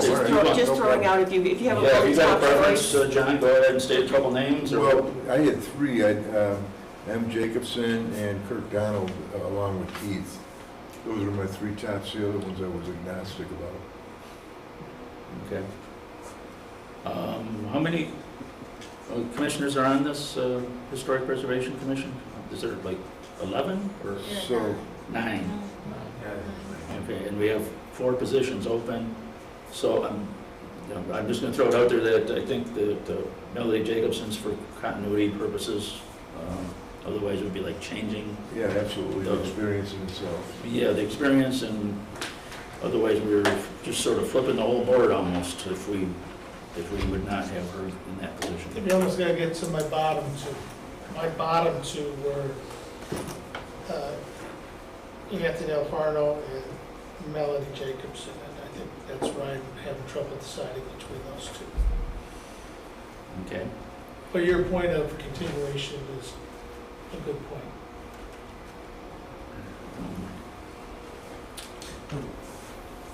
Just to be clear, you're a supporter of Keith? If I could add, No, I'm saying Those are I'm his saying two, no. he and Melanie were my two lower picks of the whole bunch. The other three I was supporting. Got it, okay. And as long as we have Lou on, and she would like to weigh in on this, and Lou, would you please go ahead at this time? sure, thank you. The only person that I would remove from the list for no reason other than he didn't really articulate historic preservation, the concept, is Emmanuel Vlamakis. I thought everyone else, some did a better job than others. Obviously, the passion of Keith was amazing, but that would be the only person I would remove from the list for me. Was Emmanuel. Yeah. Otherwise, I'm okay with the rest of them. Renee had one item we said was relevant. Yeah.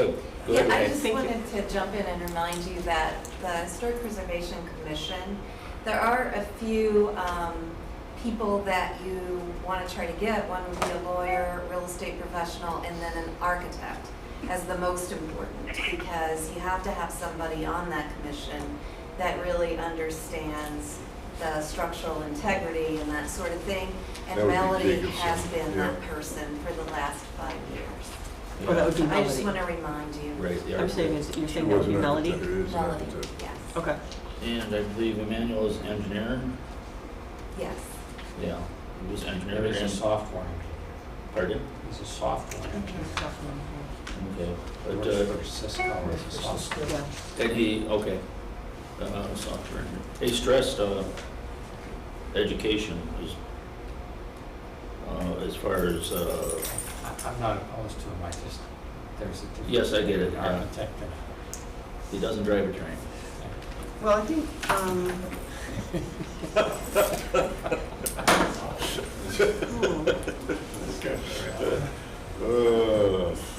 so if I think about Anthony, I know he was one of the two no's, I think, but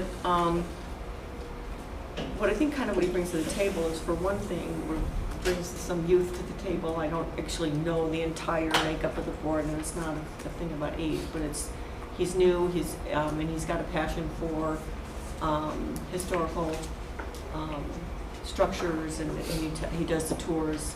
He's new to the county, and I think he has the passion there and wants to get involved. So I think of that, and that's just, I'm saying that as a positive thing. I've had to eliminate somebody at this point. I'm not quite there yet. I think Kirk, I'm just going to throw out a few things. This is not necessarily saying yes or no to anybody at this point, Scott, but Kirk, I think I loved his enthusiasm. The thing that concerns me a little bit when somebody comes in where they have specific projects that they want done is that becomes the focus, as opposed to coming on and being more general about what's around the entire county and what needs to be done there. I'm not saying that he wouldn't do that. I'm just saying that sometimes it's a little bit of a red flag for me when somebody has specific things in mind, but that's not necessarily a bad thing. I would counter that with, I think he was specific about some of those things to show that he had been out and doing stuff. More, and to show the passion. Yeah. Yeah. I think specifically he was all over the county. From Durango, from south to north. Yeah. But I just felt for me, that's what I got out of it, Carolyn, was that he was using those specifics to show that he did have a passion and that he had been involved in, out actively doing. From 20 in Burma to Johannesburg to... Knowing the county. But go ahead, I'm sorry to No, that's okay. Put some things I never did. Yeah, he had a lot of great information, so, I don't know, I think to somebody's point, Emmanuel did not really have the background, the historic background, so maybe that would be the one I would eliminate. I don't know, I'm not there yet, but anybody else that might be able to help with the thought process here? I got my 3 with Kirk top, then hinging between Keith and Jacobson. You know, those are my 3, just Kirk top, and then I'm not sure how those 2 fit. We're actually going to have 3 for the longer term, Yeah. and 1 more, so there's 4 out of. Right, but the long term, kind of going towards Emmanuel, thinking about it. On my notes, Emmanuel's lack of experience He's was on good. line Yeah. 25. And he did just want the shorter term too, so But I think anybody who wanted to be on would take the shorter term. they would, yes. So I think that can't be the Okay, deciding factor. so, anyone else? So you are going to do My toss-up was Emmanuel and Anthony. I think the others are strong candidates, and I would vote for the others. I'm just, when it gets, or one person's on the short stick, and it's one of those 2 for me. Which 2? I'm sorry, Joe. Either Emmanuel or Anthony. See, mine too, with Anthony, I mean, brownstones and bricks, I mean, we're wood, silos, and a lot of other things too, you know, so I think that his experience is limited, but Emmanuel showed the largest lack of experience to me. Okay, and I'll summarize a little bit. Everybody seems to be talking that Keith Bartosik would be a good fit. Mother Jacobson, because she's an architect and some continuity on the board. And Kirk, because of his outright enthusiasm for the historical preservation and historical knowledge of McHenry County, I guess. Is there anyone who would disagree or counter with that? So Keith, Melody, and Kirk. Kirk, Yeah. there? Kind of on board with your logic. Okay, I mean, I'm just trying to summarize what I'm hearing from you guys. I'm not making a pick here particularly. So, let's make a motion for the long position of the 28, Keith, Melanie, and Kirk. I move we approve those two for the long term. Those three. I'm good with that. There's a second. Okay, Jim moved it for the terms expiring in 2028. The three that we would recommend to the chairman would be Keith Bartosik, Melody Jacobson, and Kirk Donald. And Carl, you're seconding that? Sure. Okay, second by Carl. Is there any further discussion on those three for that long term? There's no discussion on that. We'll go to vote. Jim? Aye. Carolyn? Yes. John? Yes. Joe? Yes. Carl? Yes. And I'll vote yes for that. Lou? Oh, and Lou, sorry, Lou. Okay, very good. I guess I would expect you to speak up as you would if you if you were here. All right, then can I make a motion that we put Anthony then in the 2025 slot? Yes, That he's absolutely. got a little bit more experience. So you're recommending that the Anthony Alfaro, and that, just make sure I'm not getting confused, that was the younger gentleman who came in and does the historical tours kind of thing? Okay.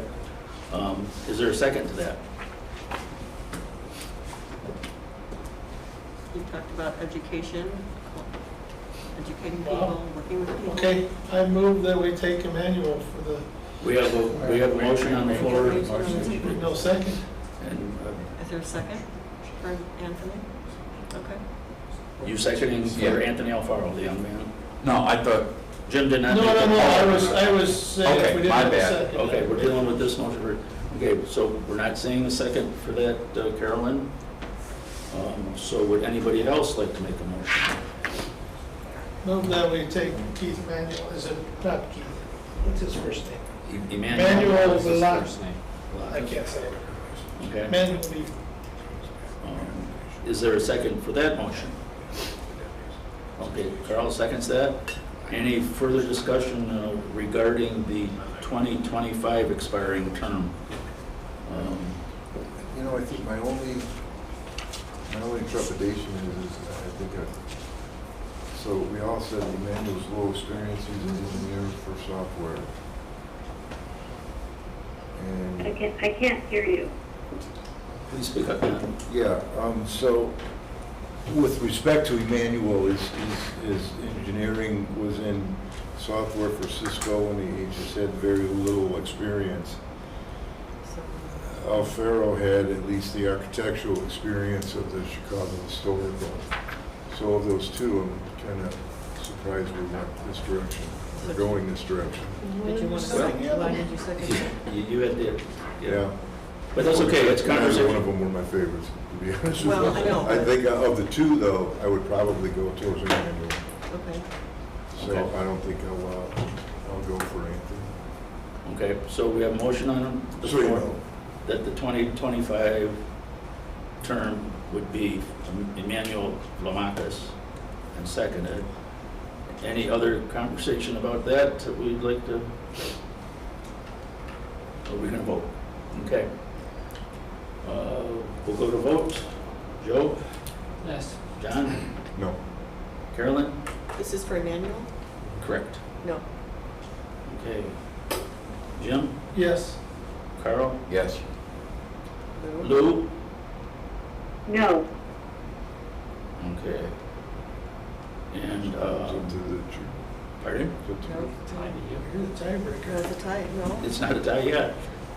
And I'm gonna vote no for that. So, that's a tie and it didn't pass. Is there any further discussion? Carolyn? I would like to move that we approve Anthony Alfaro. Okay, For we the have a motion on 2025 the term. floor for Anthony Alfaro. Is there a second to I that? would This second Anthony. seconded by Mr. Reinhardt. Any discussion regarding Anthony Alfaro? No discussion, we'll go to vote. Jim? I'll vote yes now. Carl? Yeah. Carolyn? Yes. John? Yes. Joe? Yes. And I'll vote yes for that. And Lou, sorry Lou. Yes, yes. Okay, very good. Okay, we're done with that. Okay. We'll move on to deliberation and selection of up to, Two people. I would move to approve both of them, we still have two openings. After both, Charlie, Eldredge, and. okay, the terms are the same. Okay. And there's 3 positions for regular members, so are you saying that? I would send them to the regular members. That they would both be Yeah, the regular regular. members? Okay. A Okay, moved by second. Mr. Gartner, seconded by Carolyn. Is there any discussion regarding the ZBA applicants? So we only had 2 Correct. applicants for the 3 positions. And Three regular members and 1 alternate were I'd open. only like to say one thing before we go on these. Sure. I did not like their answers when I was asking their questions. And that doesn't mean anything. But I think we need to get something straight between our ZBA and our county board, and that is to get some continuity of what parameters we're looking at on these solar farms. The state's attorney's office to do that training. Right, and that they should be in that training. And that's what I'm saying. They should be in that training because it really appeared that they're not on board any more than some of us are on the knowledge of what's going on in the law. Because I think we're doing hearings without this. So I'm going to actually vote no for both of them myself. Okay. Any other discussion regarding that? I will be voting yes. I think both of them have good experience on the board. I think they're good. Don't get me wrong when I said that. I think they're good. Yeah. Mine is a protest, though. Okay. And you certainly have that right. I will vote yes. I think their experience is well. I've attended several of those meetings. And we have 3 positions full. We certainly don't want to run the board that's any shorter than it is already. Some education, so we're all get on the same page regarding the solar farms, I think would be ideal. But this is what we have to deal with today, so. I would hate to lose their experience. I kind of respect Charlie quite a bit. Gartner, the one thing is our interpretation of, the Illinois statute was closer to being right than wrong. I support both. Okay. Lou, do you have any input as regarding the ZBA memberships? No, Okay. I would vote yes. Okay. Any other discussion? We'll go to vote. Carl? Yep. Jim? No. Carolyn? Yes. John? Yes. Joe? Yes. And I'll vote yes. You gotta ask. Respect Lou. that position. Respect that position. And Lou. We should actually put our name It's tag. okay. I know, right there, Okay. yes. Next time we'll put your name Yes. tag right by the microphone, and that will give you a reminder.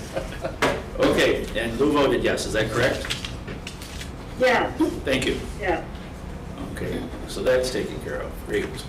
Routine consent agenda, we've already done. We move on to discussion and direction. 8.1, Adam, if you'd like to step forward, and we're going to discuss if there's anything we should or should not be doing to help the situation with some of the conditional use permits that are going out, specifically the rodeo ones. Temporary use. Temporary use, I'm sorry, you're right. No worries, no worries.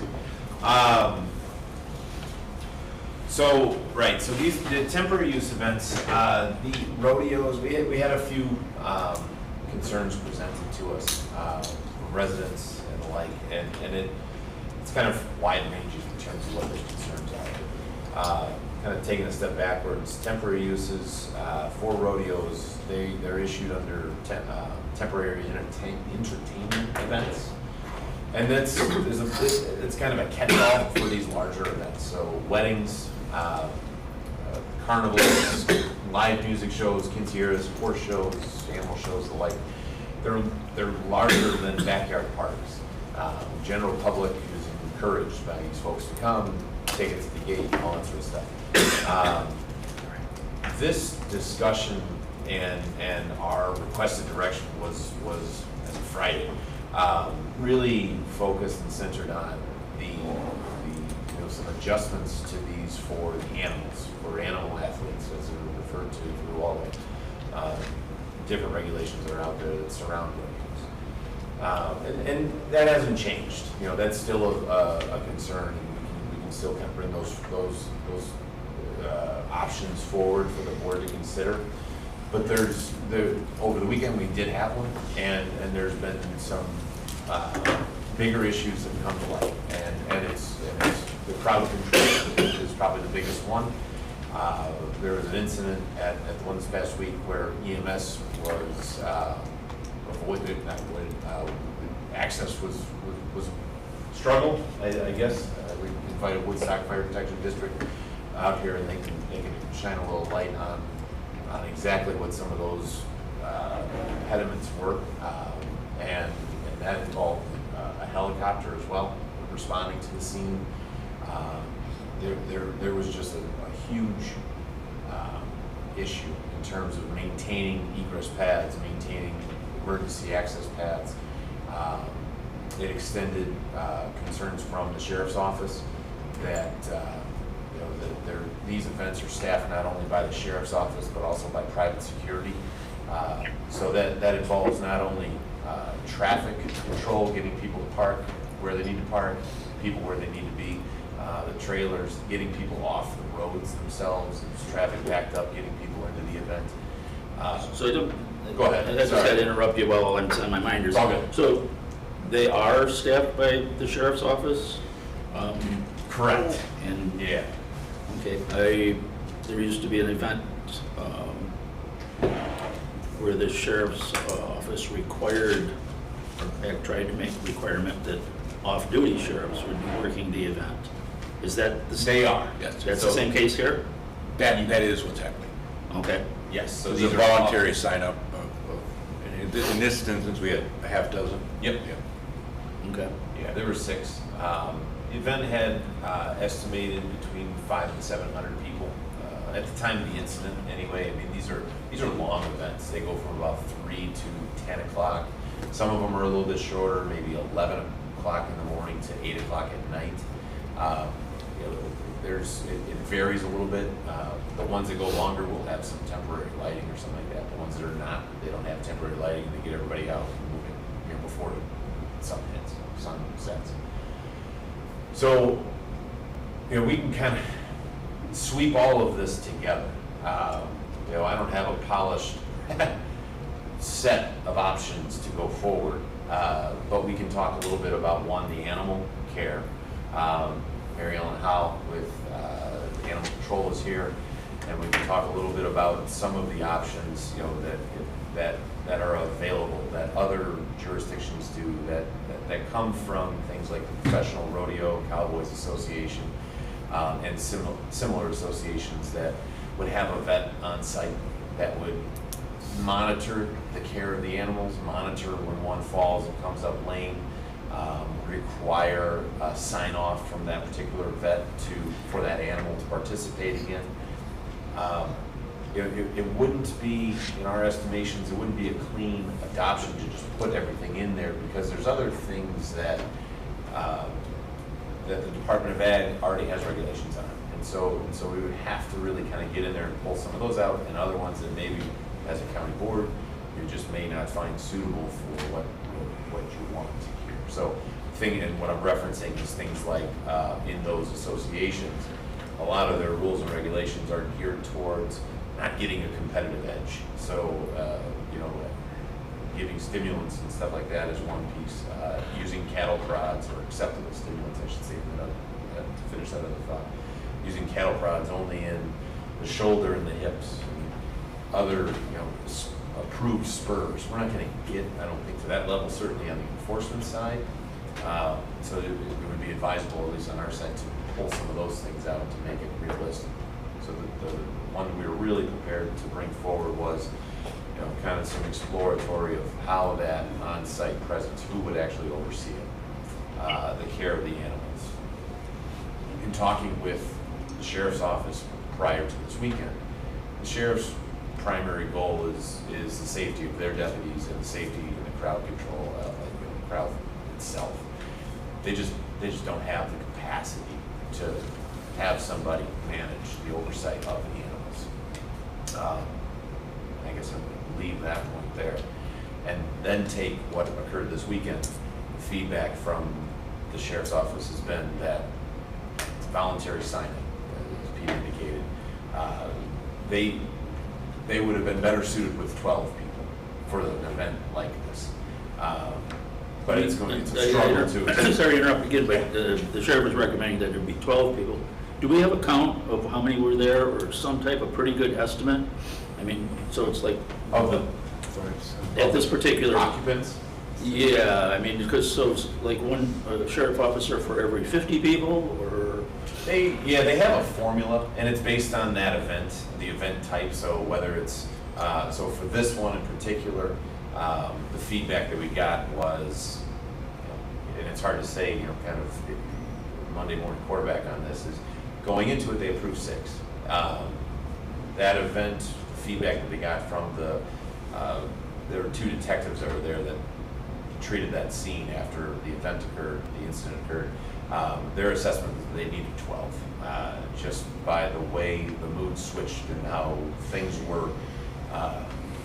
Which is kind of dovetails into the liquor issue, which is, that'll be dealt with along government, but there was reportedly not enough oversight there. Could I ask a question? Yeah, go ahead, Lou. Would it be appropriate to put a moratorium on any of these until we actually came up with a structure that we all agreed on would work best for our county? Is this the one at Lamb's Road, Adam? Correct. Yeah, so they anticipated about 1,000 people. I went over and looked at that site, and I just thought it looked like a train wreck ready to happen. And I would personally, I would not want to approve any of these big rodeo event type things without having some really thoughtful discussion about how we will regulate and what kind of parameters we as a county want to put around these events. Is a moratorium possible? I wouldn't be for it, Lou. Do we already have some planned that have already been permitted? Applied for. Yeah. There's some that have been applied for. At this point, I don't believe that they're permitted, but I'll say the ones that have been applied for have had temporary use permits issued in the past, so that I would assume their applications are complete and they would be issuable upon maybe completion of a certain contract being submitted or something. Okay, so well, because if they're draining existing county resources, I mean, I know how many sheriffs are on the road in the county, and they're pretty thin.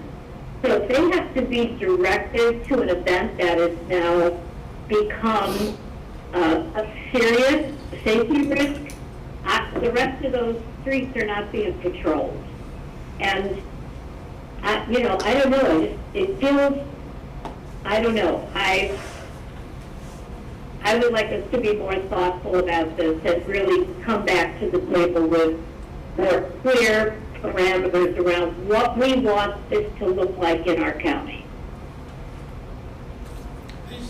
Adam, when you needed 12, the sheriff's formula said you needed, or 6, and you actually looked like you have 12. It's not dependent totally, hey, the sheriff, we're looking for volunteers. Don't they go around the other communities and maybe ask the local law enforcement if they have folks that want to earn a little extra? Like at Richardson Farm, you're going to get the sheriff, Spring Grove, Richmond, that have volunteers that help out. So is it totally on the sheriff, or do we get them from other departments? As I understand it, it is on the sheriff's office. Okay. It's negotiated in their contract. That's what I understand from the operations chief. So when we give them the permit, we record, depending on what the number of attendees, we say, okay, but you gotta have these many people. Correct. And the sheriff agrees has to to sign off on.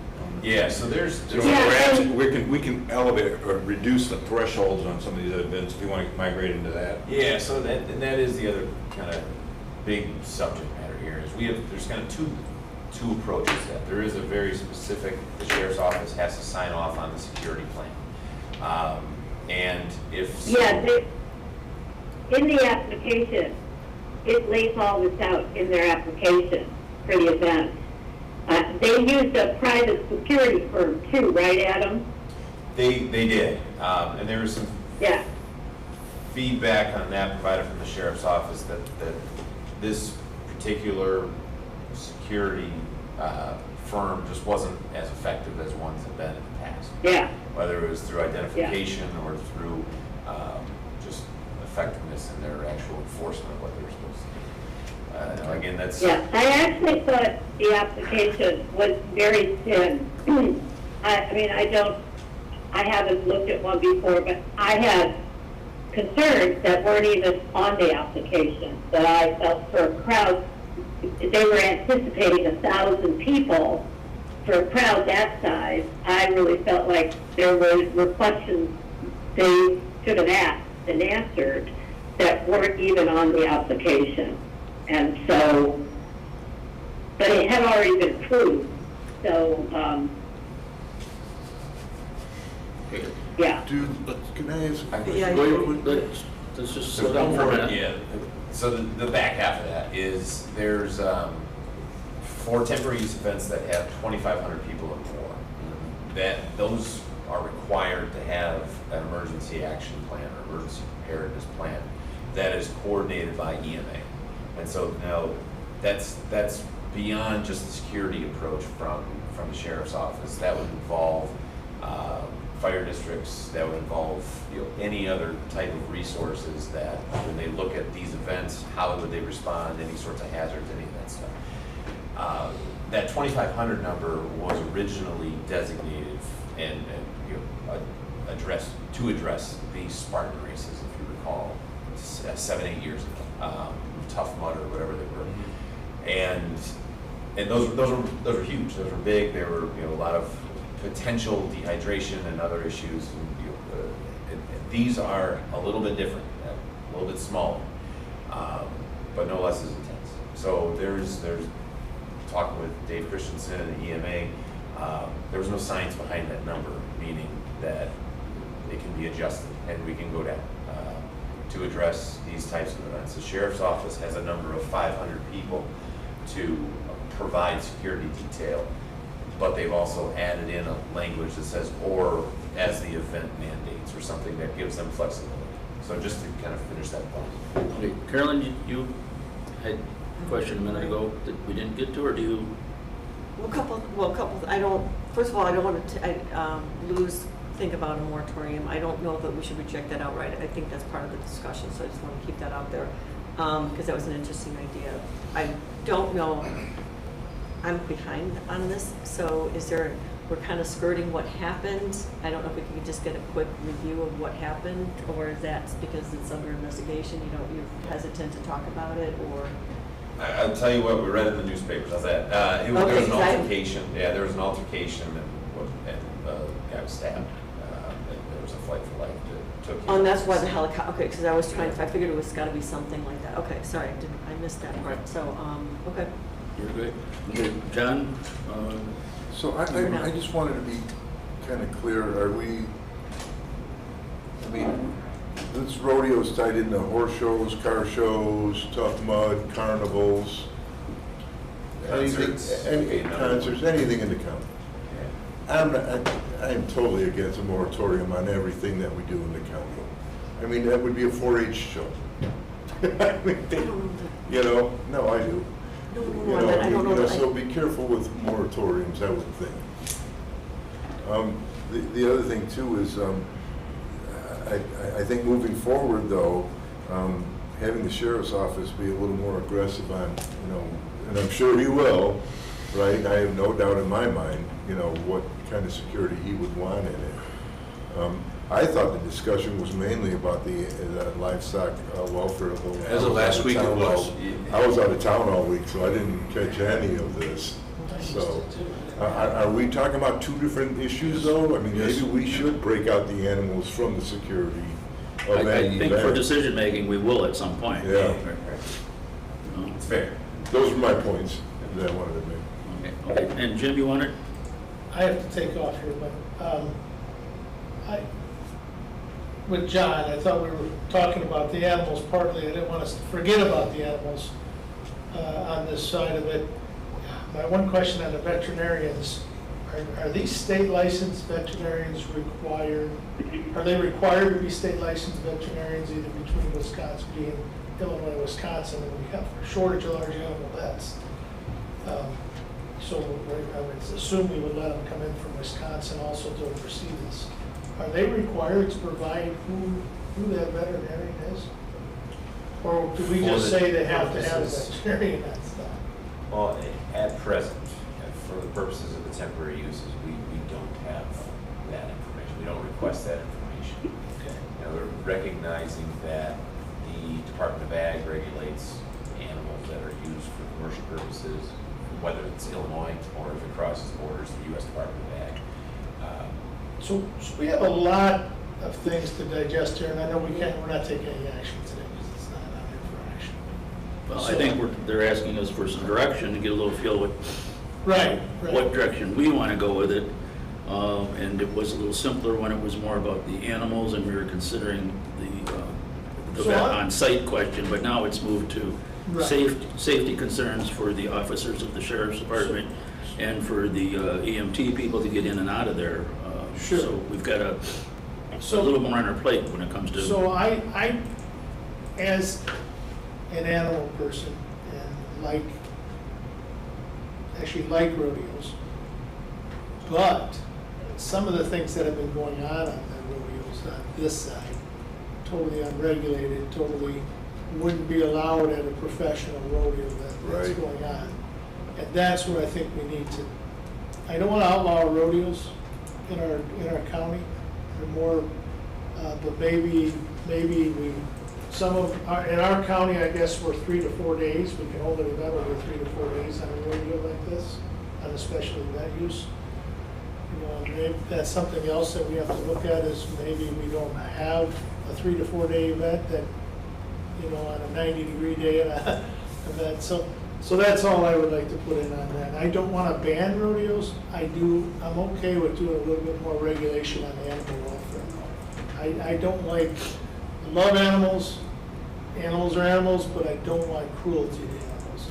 I think our animal husbandry is extremely important on this situation, as it is on any situation, meaning more stables and livestock farms and everything else.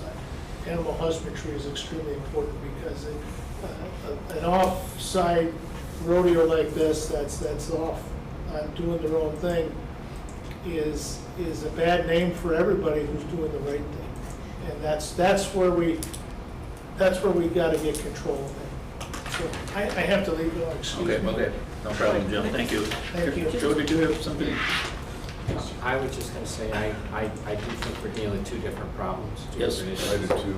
And I have no trouble with bringing crowd control and those things into the debate, but I agree with what I heard both Jim and John say. When I looked at this over the weekend, I wasn't thinking about crowd control, I was thinking about rodeos and animal safety. So I am not prepared to, and even if we were going to, I know it's not up for decision, but I do think to tell staff, let's look at ways to make certain that safety's there for people and animals and bring it back to them. Okay. Carolyn? I was trying to say before Jim left, because I wanted to first of all, I don't think Lou was saying a moratorium on all temporary use permits. I think it was more designed on the rodeos, not necessarily just halting them altogether, but if they're in the hopper and we have some additional opportunities to make sure that at least the ones coming through, because to Jim's point, and focusing on the animal welfare, we don't want any more in our county where some of these practices are happening. And if they're happening, we want to try to get ahead of it. That was the only thing I wanted to make sure I was clear on. I'm not talking about total ban on TUP, and I don't think that's what Lou is getting at. So is there a way to, for the ones that are out there but that have been applied for but have not been issued, I mean, what kind of insurances can we have on those right now while we kind of work this out? I would see it as that when this would go to the sheriff's office, that he's going to scrutinize that a little tighter than he ever did before, and that there'll be some recommendations for him for safety of his officers. I'm talking about the animals. I'm talking about the animals, because I know we can handle I know our sheriff's department will get the security down. They'll have their, okay. Right, but I'm talking about where we had started, where the discussion started in the first place was about the animals. Right, I don't think we could, correct me if I'm wrong, Adam, but I don't think we can do that at this point for the ones that are in the application, because we would be changing the UDO, and that would be something that would have to be brought to committee, and as Joe's recommendation, brought from staff to the committee to be reviewed, and then passed by the entire board. And quite frankly, the 1st of August, we don't have rodeos in the winter, I don't think, do we? No, So, this is kind of our last round. Yes. Well, good for that. So we're gonna have a last round to deal with, and I think by the time we got anything done, we would probably be looking at the regulations would be in effect for next summer season, if that's what you would call it. I don't think we can get that on the books for what's gonna happen this year. If I could. Pardon? Well, if I could add to that. Go ahead, Lou. I do understand that, people have an expectation about being able to do their events, but now we've had this significant breakdown. We know more about what can go wrong for the animals, the participants, our sheriff, and to not do something, I mean, even going back to the applicants, and I mean, this is one time, quite quickly, when I think government can say, we want assurances that you are more prepared for this. I mean, if they don't do it, I guess if we can't make them, we can't make them. But we certainly can let them know that this has happened, and we would like to see a plan from them for how they will handle it should there, because now we know what can happen. And I have had questions about this event from the beginning, but I thought, well, it's been approved and there's really nothing I can do about this. And I do feel remiss that I didn't bring it up and talk about it. And so, we can all vote that we go forward and we work on next year's, but I have no problem with having staff go back to the ones that are still on the books and say, we want you to take a look at this. This has happened. We don't want it happening here. I mean, I don't know if you can, but obviously. Well, I think we can, Lou. I think that's a good idea, that we're going to be a little more specific on these applicants. And is that true, Adam? What I'm hearing from Lou is that's addressing the crowd control, correct, and security measures. So yes, I mean, in talking with Woodstock Fire Protection District, talking with the Sheriff's Office, we wouldn't have to do an ordinance change to look at these closer. A good example of that would be the Autumn Drive. Several years ago, maybe 2015, was when the Autumn Drive event, we regulated that under the temporary use process, and that was flagged by the fire districts, both Marengo and Woodstock Fire Protection District, because of egress concerns, drive aisles, the roads, people were just parking right on the roads. So what that turned into was a parking plan and people parking off the roads to allow traffic, continuous traffic. We have a similar request already, going back about a month and a half already from Marengo Fire District related to concerts and how getting them involved early. And so no problem. So what we would do on that, and we would treat these treat these the same, is look at their plan, get that plan to the respective districts and the sheriff's office, you know, the same way, but I think, right now we email them. I don't know the timing in terms of how they can incorporate it and go out on the site. So I think it's a renewed focus, is I guess my summation of that, and we'll be able to. What about protecting the animals, Adam? So that one is a little different. Are there rodeos on the calendar right now? We have Protecting the animals is going to be tough at this point, basically. We don't have really enough time to change the ordinance to require a veterinarian. I mean, that's not very, and we simply can't rely on the sheriff's deputies or Woodstock Fire EMS to be responsible for looking after the animals. We would need a veterinarian on site with that responsibility. Correct. How many rodeos do we have scheduled for the summer? There's 2 applications that are in at this point, and they're both to take place in September. One is the first weekend of September, and one is the 24th. Okay. They're not in my district, are they? No, ma'am, they're not. Are these, have they had them before? Each of the applicants that are in have had rodeos. Any incidents? If they didn't have incidents, they pretty much know what's going on. None to the magnitude of this, you know, that have come to our attention in this manner, in terms of security, in terms of animals. Yeah, I mean, that was one of the, where the concerns were raised to have this discussion regarding the animal welfare. We have the gentleman from the Woodstock. Correct. And would you like to speak to the committee and just sort of let us know what you ran into, if it's come up, if that's okay? I know a couple of the committee members have other obligations, and we're probably going to be wrapping this up pretty quick. So thank you for coming. Just introduce yourself, and then were you on site, I guess would be my first question. My name is Matt Hedges. I'm the Deputy Fire Chief for Woodstock Fire Rescue District. I was on site Saturday at the event that occurred at the rodeo. Just a little bit of background. We do get the temporary use permits by email. We review them, send it to the shift commander, so there's an awareness that there's a large gathering. The fact that they're outside kind of takes a little bit of the pressure off of regulating crowds inside a building, and a lot of the fire code isn't as big of an issue. The vehicle access, the crowd control, and the parking lot arrangement are the areas of major concern for the fire districts in general. I'm here to observe the conversation.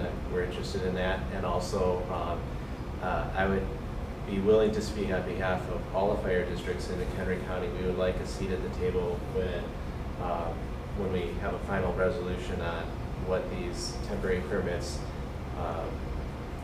have as requirements and how they're enforced. We're interested in that because primarily as a fire district, unless we have an overlapping ordinance, we're partnering with the county, and depending on that structure to be in place. And we're partners in the public safety realm of these temporary use permits. Certainly, it's a very realistic request, and I would hope that we would be participating, you participate in it too. So. And I don't have any doubt that that's going to occur. I'm just listening to the conversation, so thank you. Okay. Any specifics you'd like to put about this particular event, or is this sort of something that happens at all large gatherings that you have an bearing concern about, or? My observation, the permit conditions that were outlined would have been sufficient. They were not enforced by the private security on site. Two particular ones were that the parking was not well controlled and the access lanes were not maintained. There were some cars that were parked partially inside of the what would be a lane, and that created significant challenges for both of our ambulances that we had on site to, they pulled up to access the patient, and then what appeared to be a lane had cars stacked before we can get out. The only way that the ambulance actually did exit was other vehicles had begun to leave the event, creating gaps in where parking would be. And then the second observation was that it was very dark, even though the moon was fuller. It was quite dark in the parking areas, and when the event was over, everybody was leaving. Think of the ending of a county fair, the ending of a baseball game. It was just a mass crowd, and our ambulance was not getting priority traffic to get out to take care of what we needed to do. My observation of the private security at the entrance to the event was that they were not participating in traffic control, direction of the crowd, or halt, we need to get this ambulance through before we release people across into the parking areas. That's what I observed. I'm sure we'll be working with staff to share a few Thank you, things. yeah, appreciate that, thank you for coming in this morning.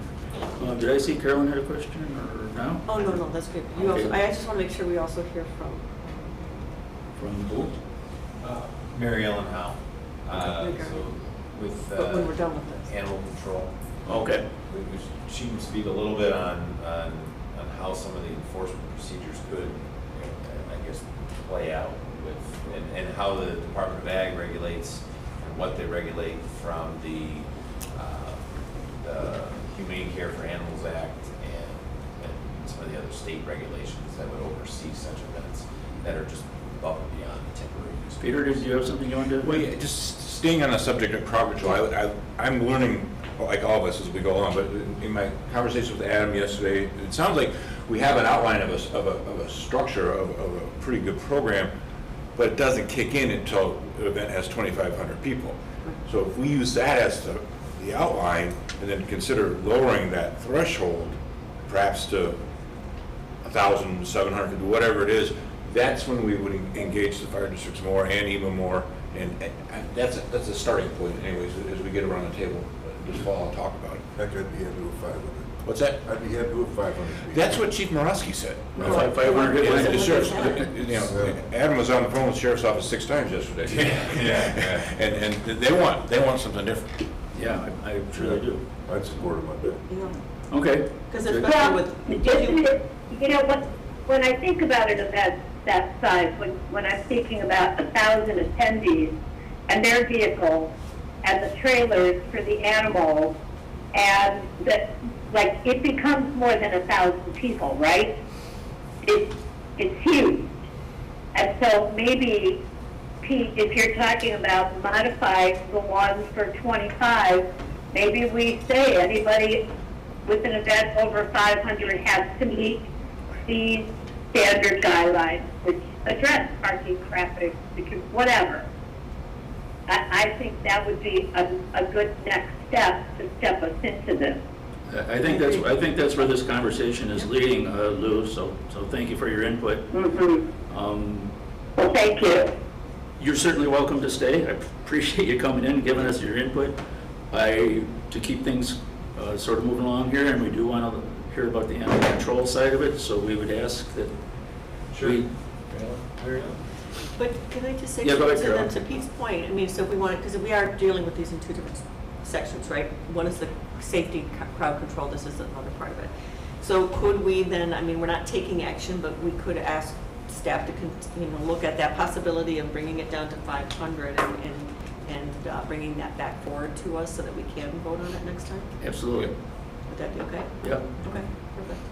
I mean, that is what the discussion is, to get the recommendations, and I agree. I think we get up to 500 people, and to Lou's point, when you're talking trailers and all the other stuff that goes with it, that can be a pretty large area that's getting covered with vehicles, and they're large vehicles, and they got trailers, and they're not easily moved if there is an emergency. So it's all part of the program now. So speaking to the animal side of it. Mary Ellen Howell, if I haven't met you before. I'm the Animal Control Administrator for McHenry County. I have a Deputy Administrator who's our County Veterinarian, Dr. Pete Kennedy, and we oversee the Humane Care for Animals Act in McHenry County, as well as law enforcement.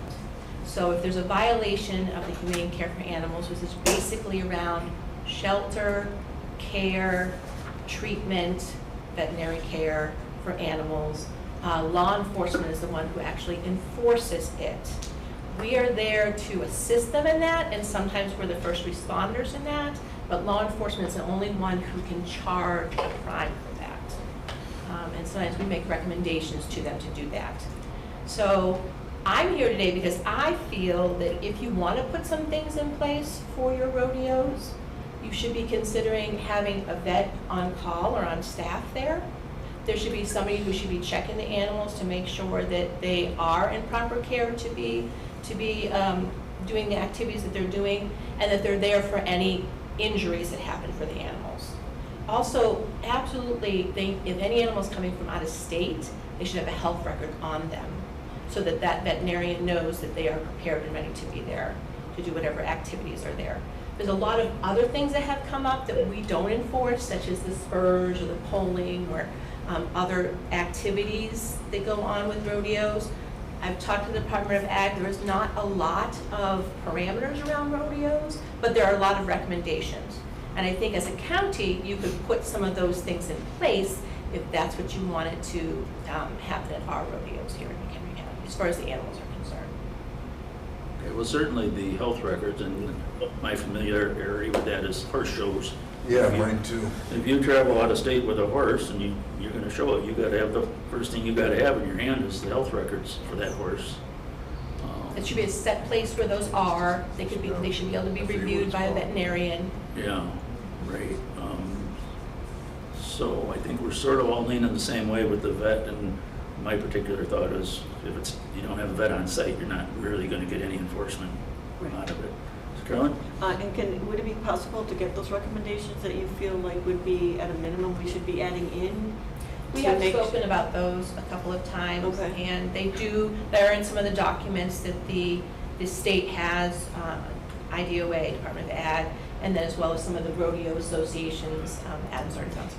Is there any way you could kind of like forward that to us in an email, like just maybe, or like link it to where we can go back and kind of look at some of that stuff, or is that a lot? So it is a lot, but I have no problem sharing, all the information.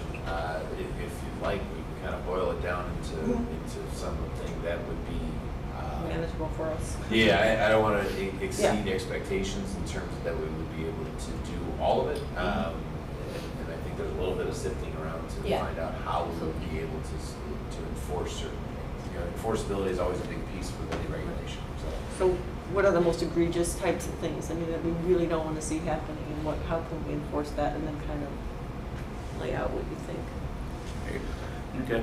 I think we're all on the same page, if I may, that as to Joe's point, that you guys can put this together and bring it back to us. I don't see that we're, the two rodeos in September, that we're going to have anything that, other than maybe being more prudent about how we review the permits, and make sure that they know there's been an issue, and we'll be looking for that there would be any kind of issues that would be. Yeah, I think there's certainly always been awareness of these events. There's definitely, it's on everyone's radar in terms of the first responders, fire districts, and these are outside of Deputy Chief Hedges' jurisdiction, but Marengo Fire District is very well aware of these events, and will be equally as active in the Sheriff's Office as well. So we'll look forward to what you bring to us at the next meeting, but we're not going to have any action at this committee or at this county board meeting in August, but hopefully moving forward we could incorporate some of these into our policies, right? Is that where we're going to leave it at this time? That's where I've got my margin. Okay. Okay, great. If there's anyone else that wants to comment on this, otherwise we're going to move on off of this subject. Thank you very much for coming in. We'll look forward to your recommendations as well as Adam's and your coordinated efforts. Yeah. So, we're going to move from that subject to old business and reports. Renee, ZBA hearing officer reports, please. So, sit here. So there are 7 petitions coming to you guys for action this time, and nothing controversial. 6 of them are solar farms. Piece of cake. And then the one is a landscape business with outdoor storage. The landscape business with outdoor storage, there was some neighbor opposition to, but it had more to do with the fact that on the property is a non-conforming 5-unit apartment building, and there were concerns about how that property had been kept up.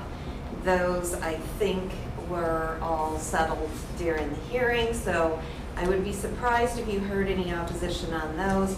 But the solar farms, you will hear opposition from, I feel pretty certain.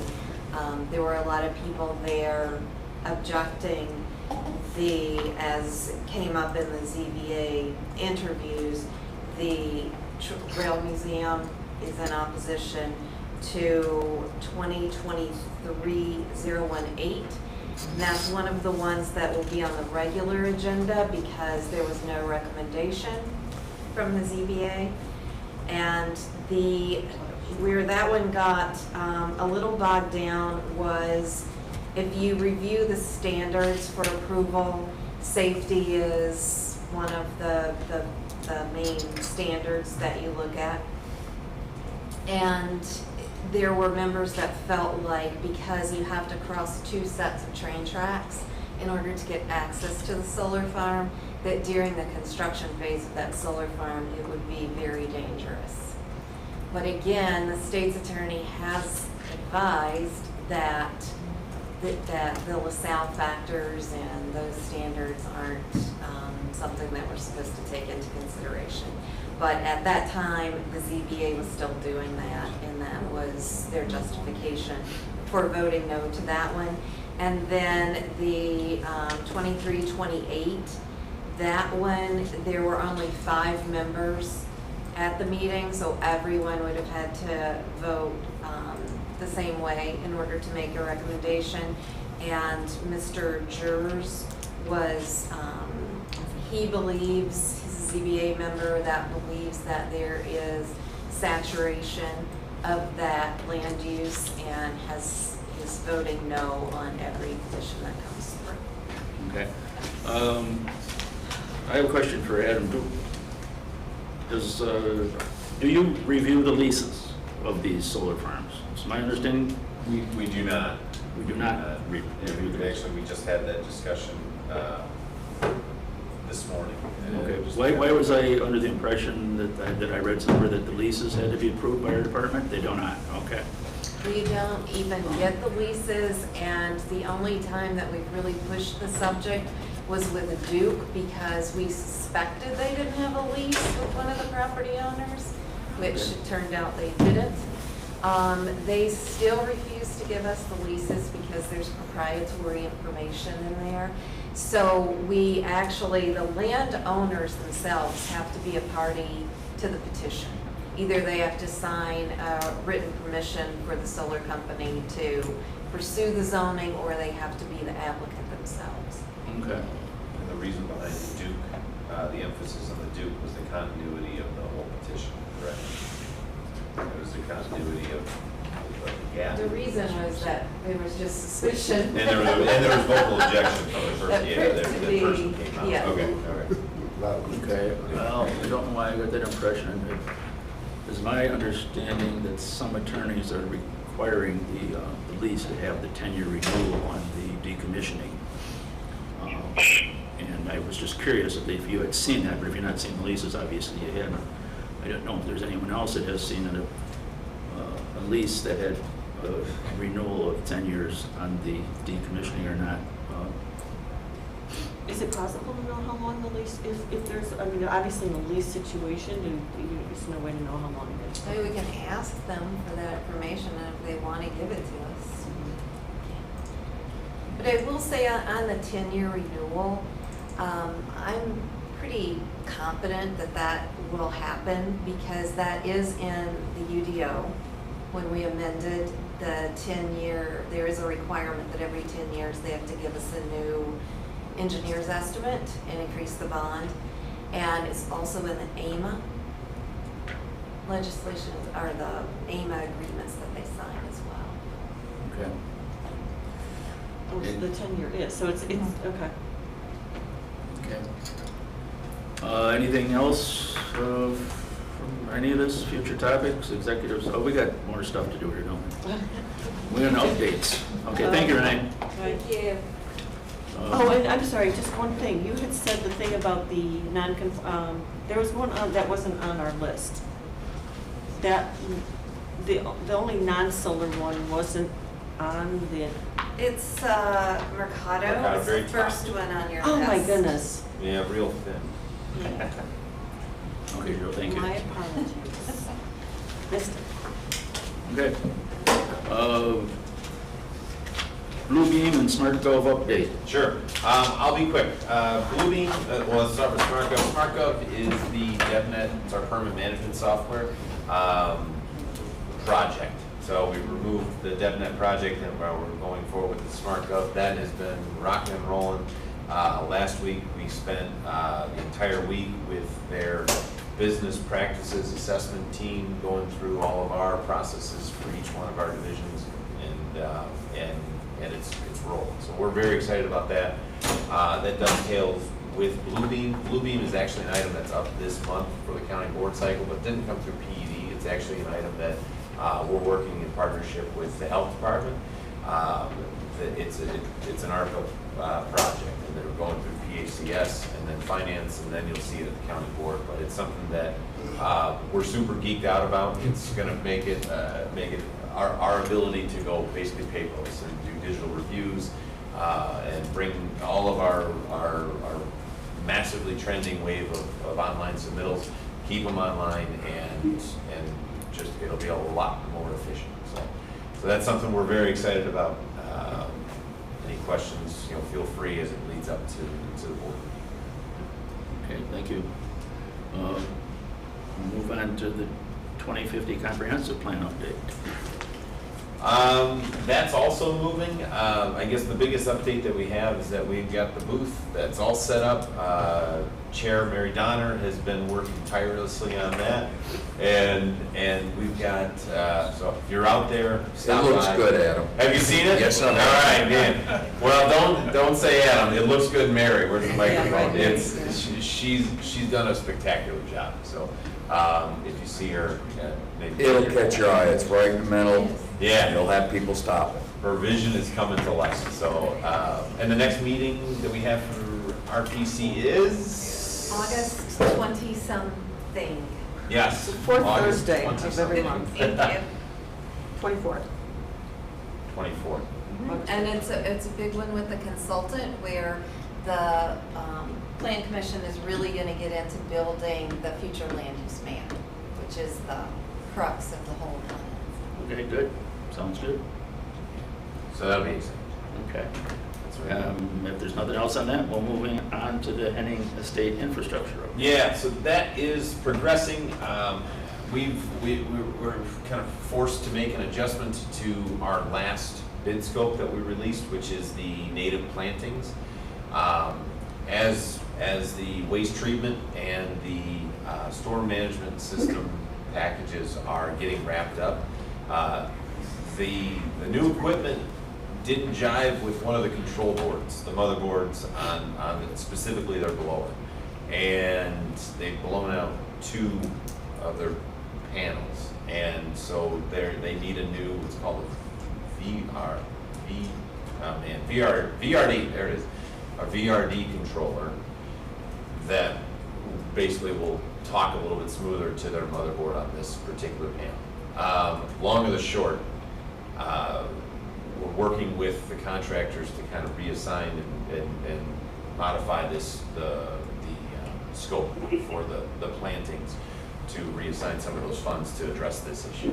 So, but other than that, it's going well.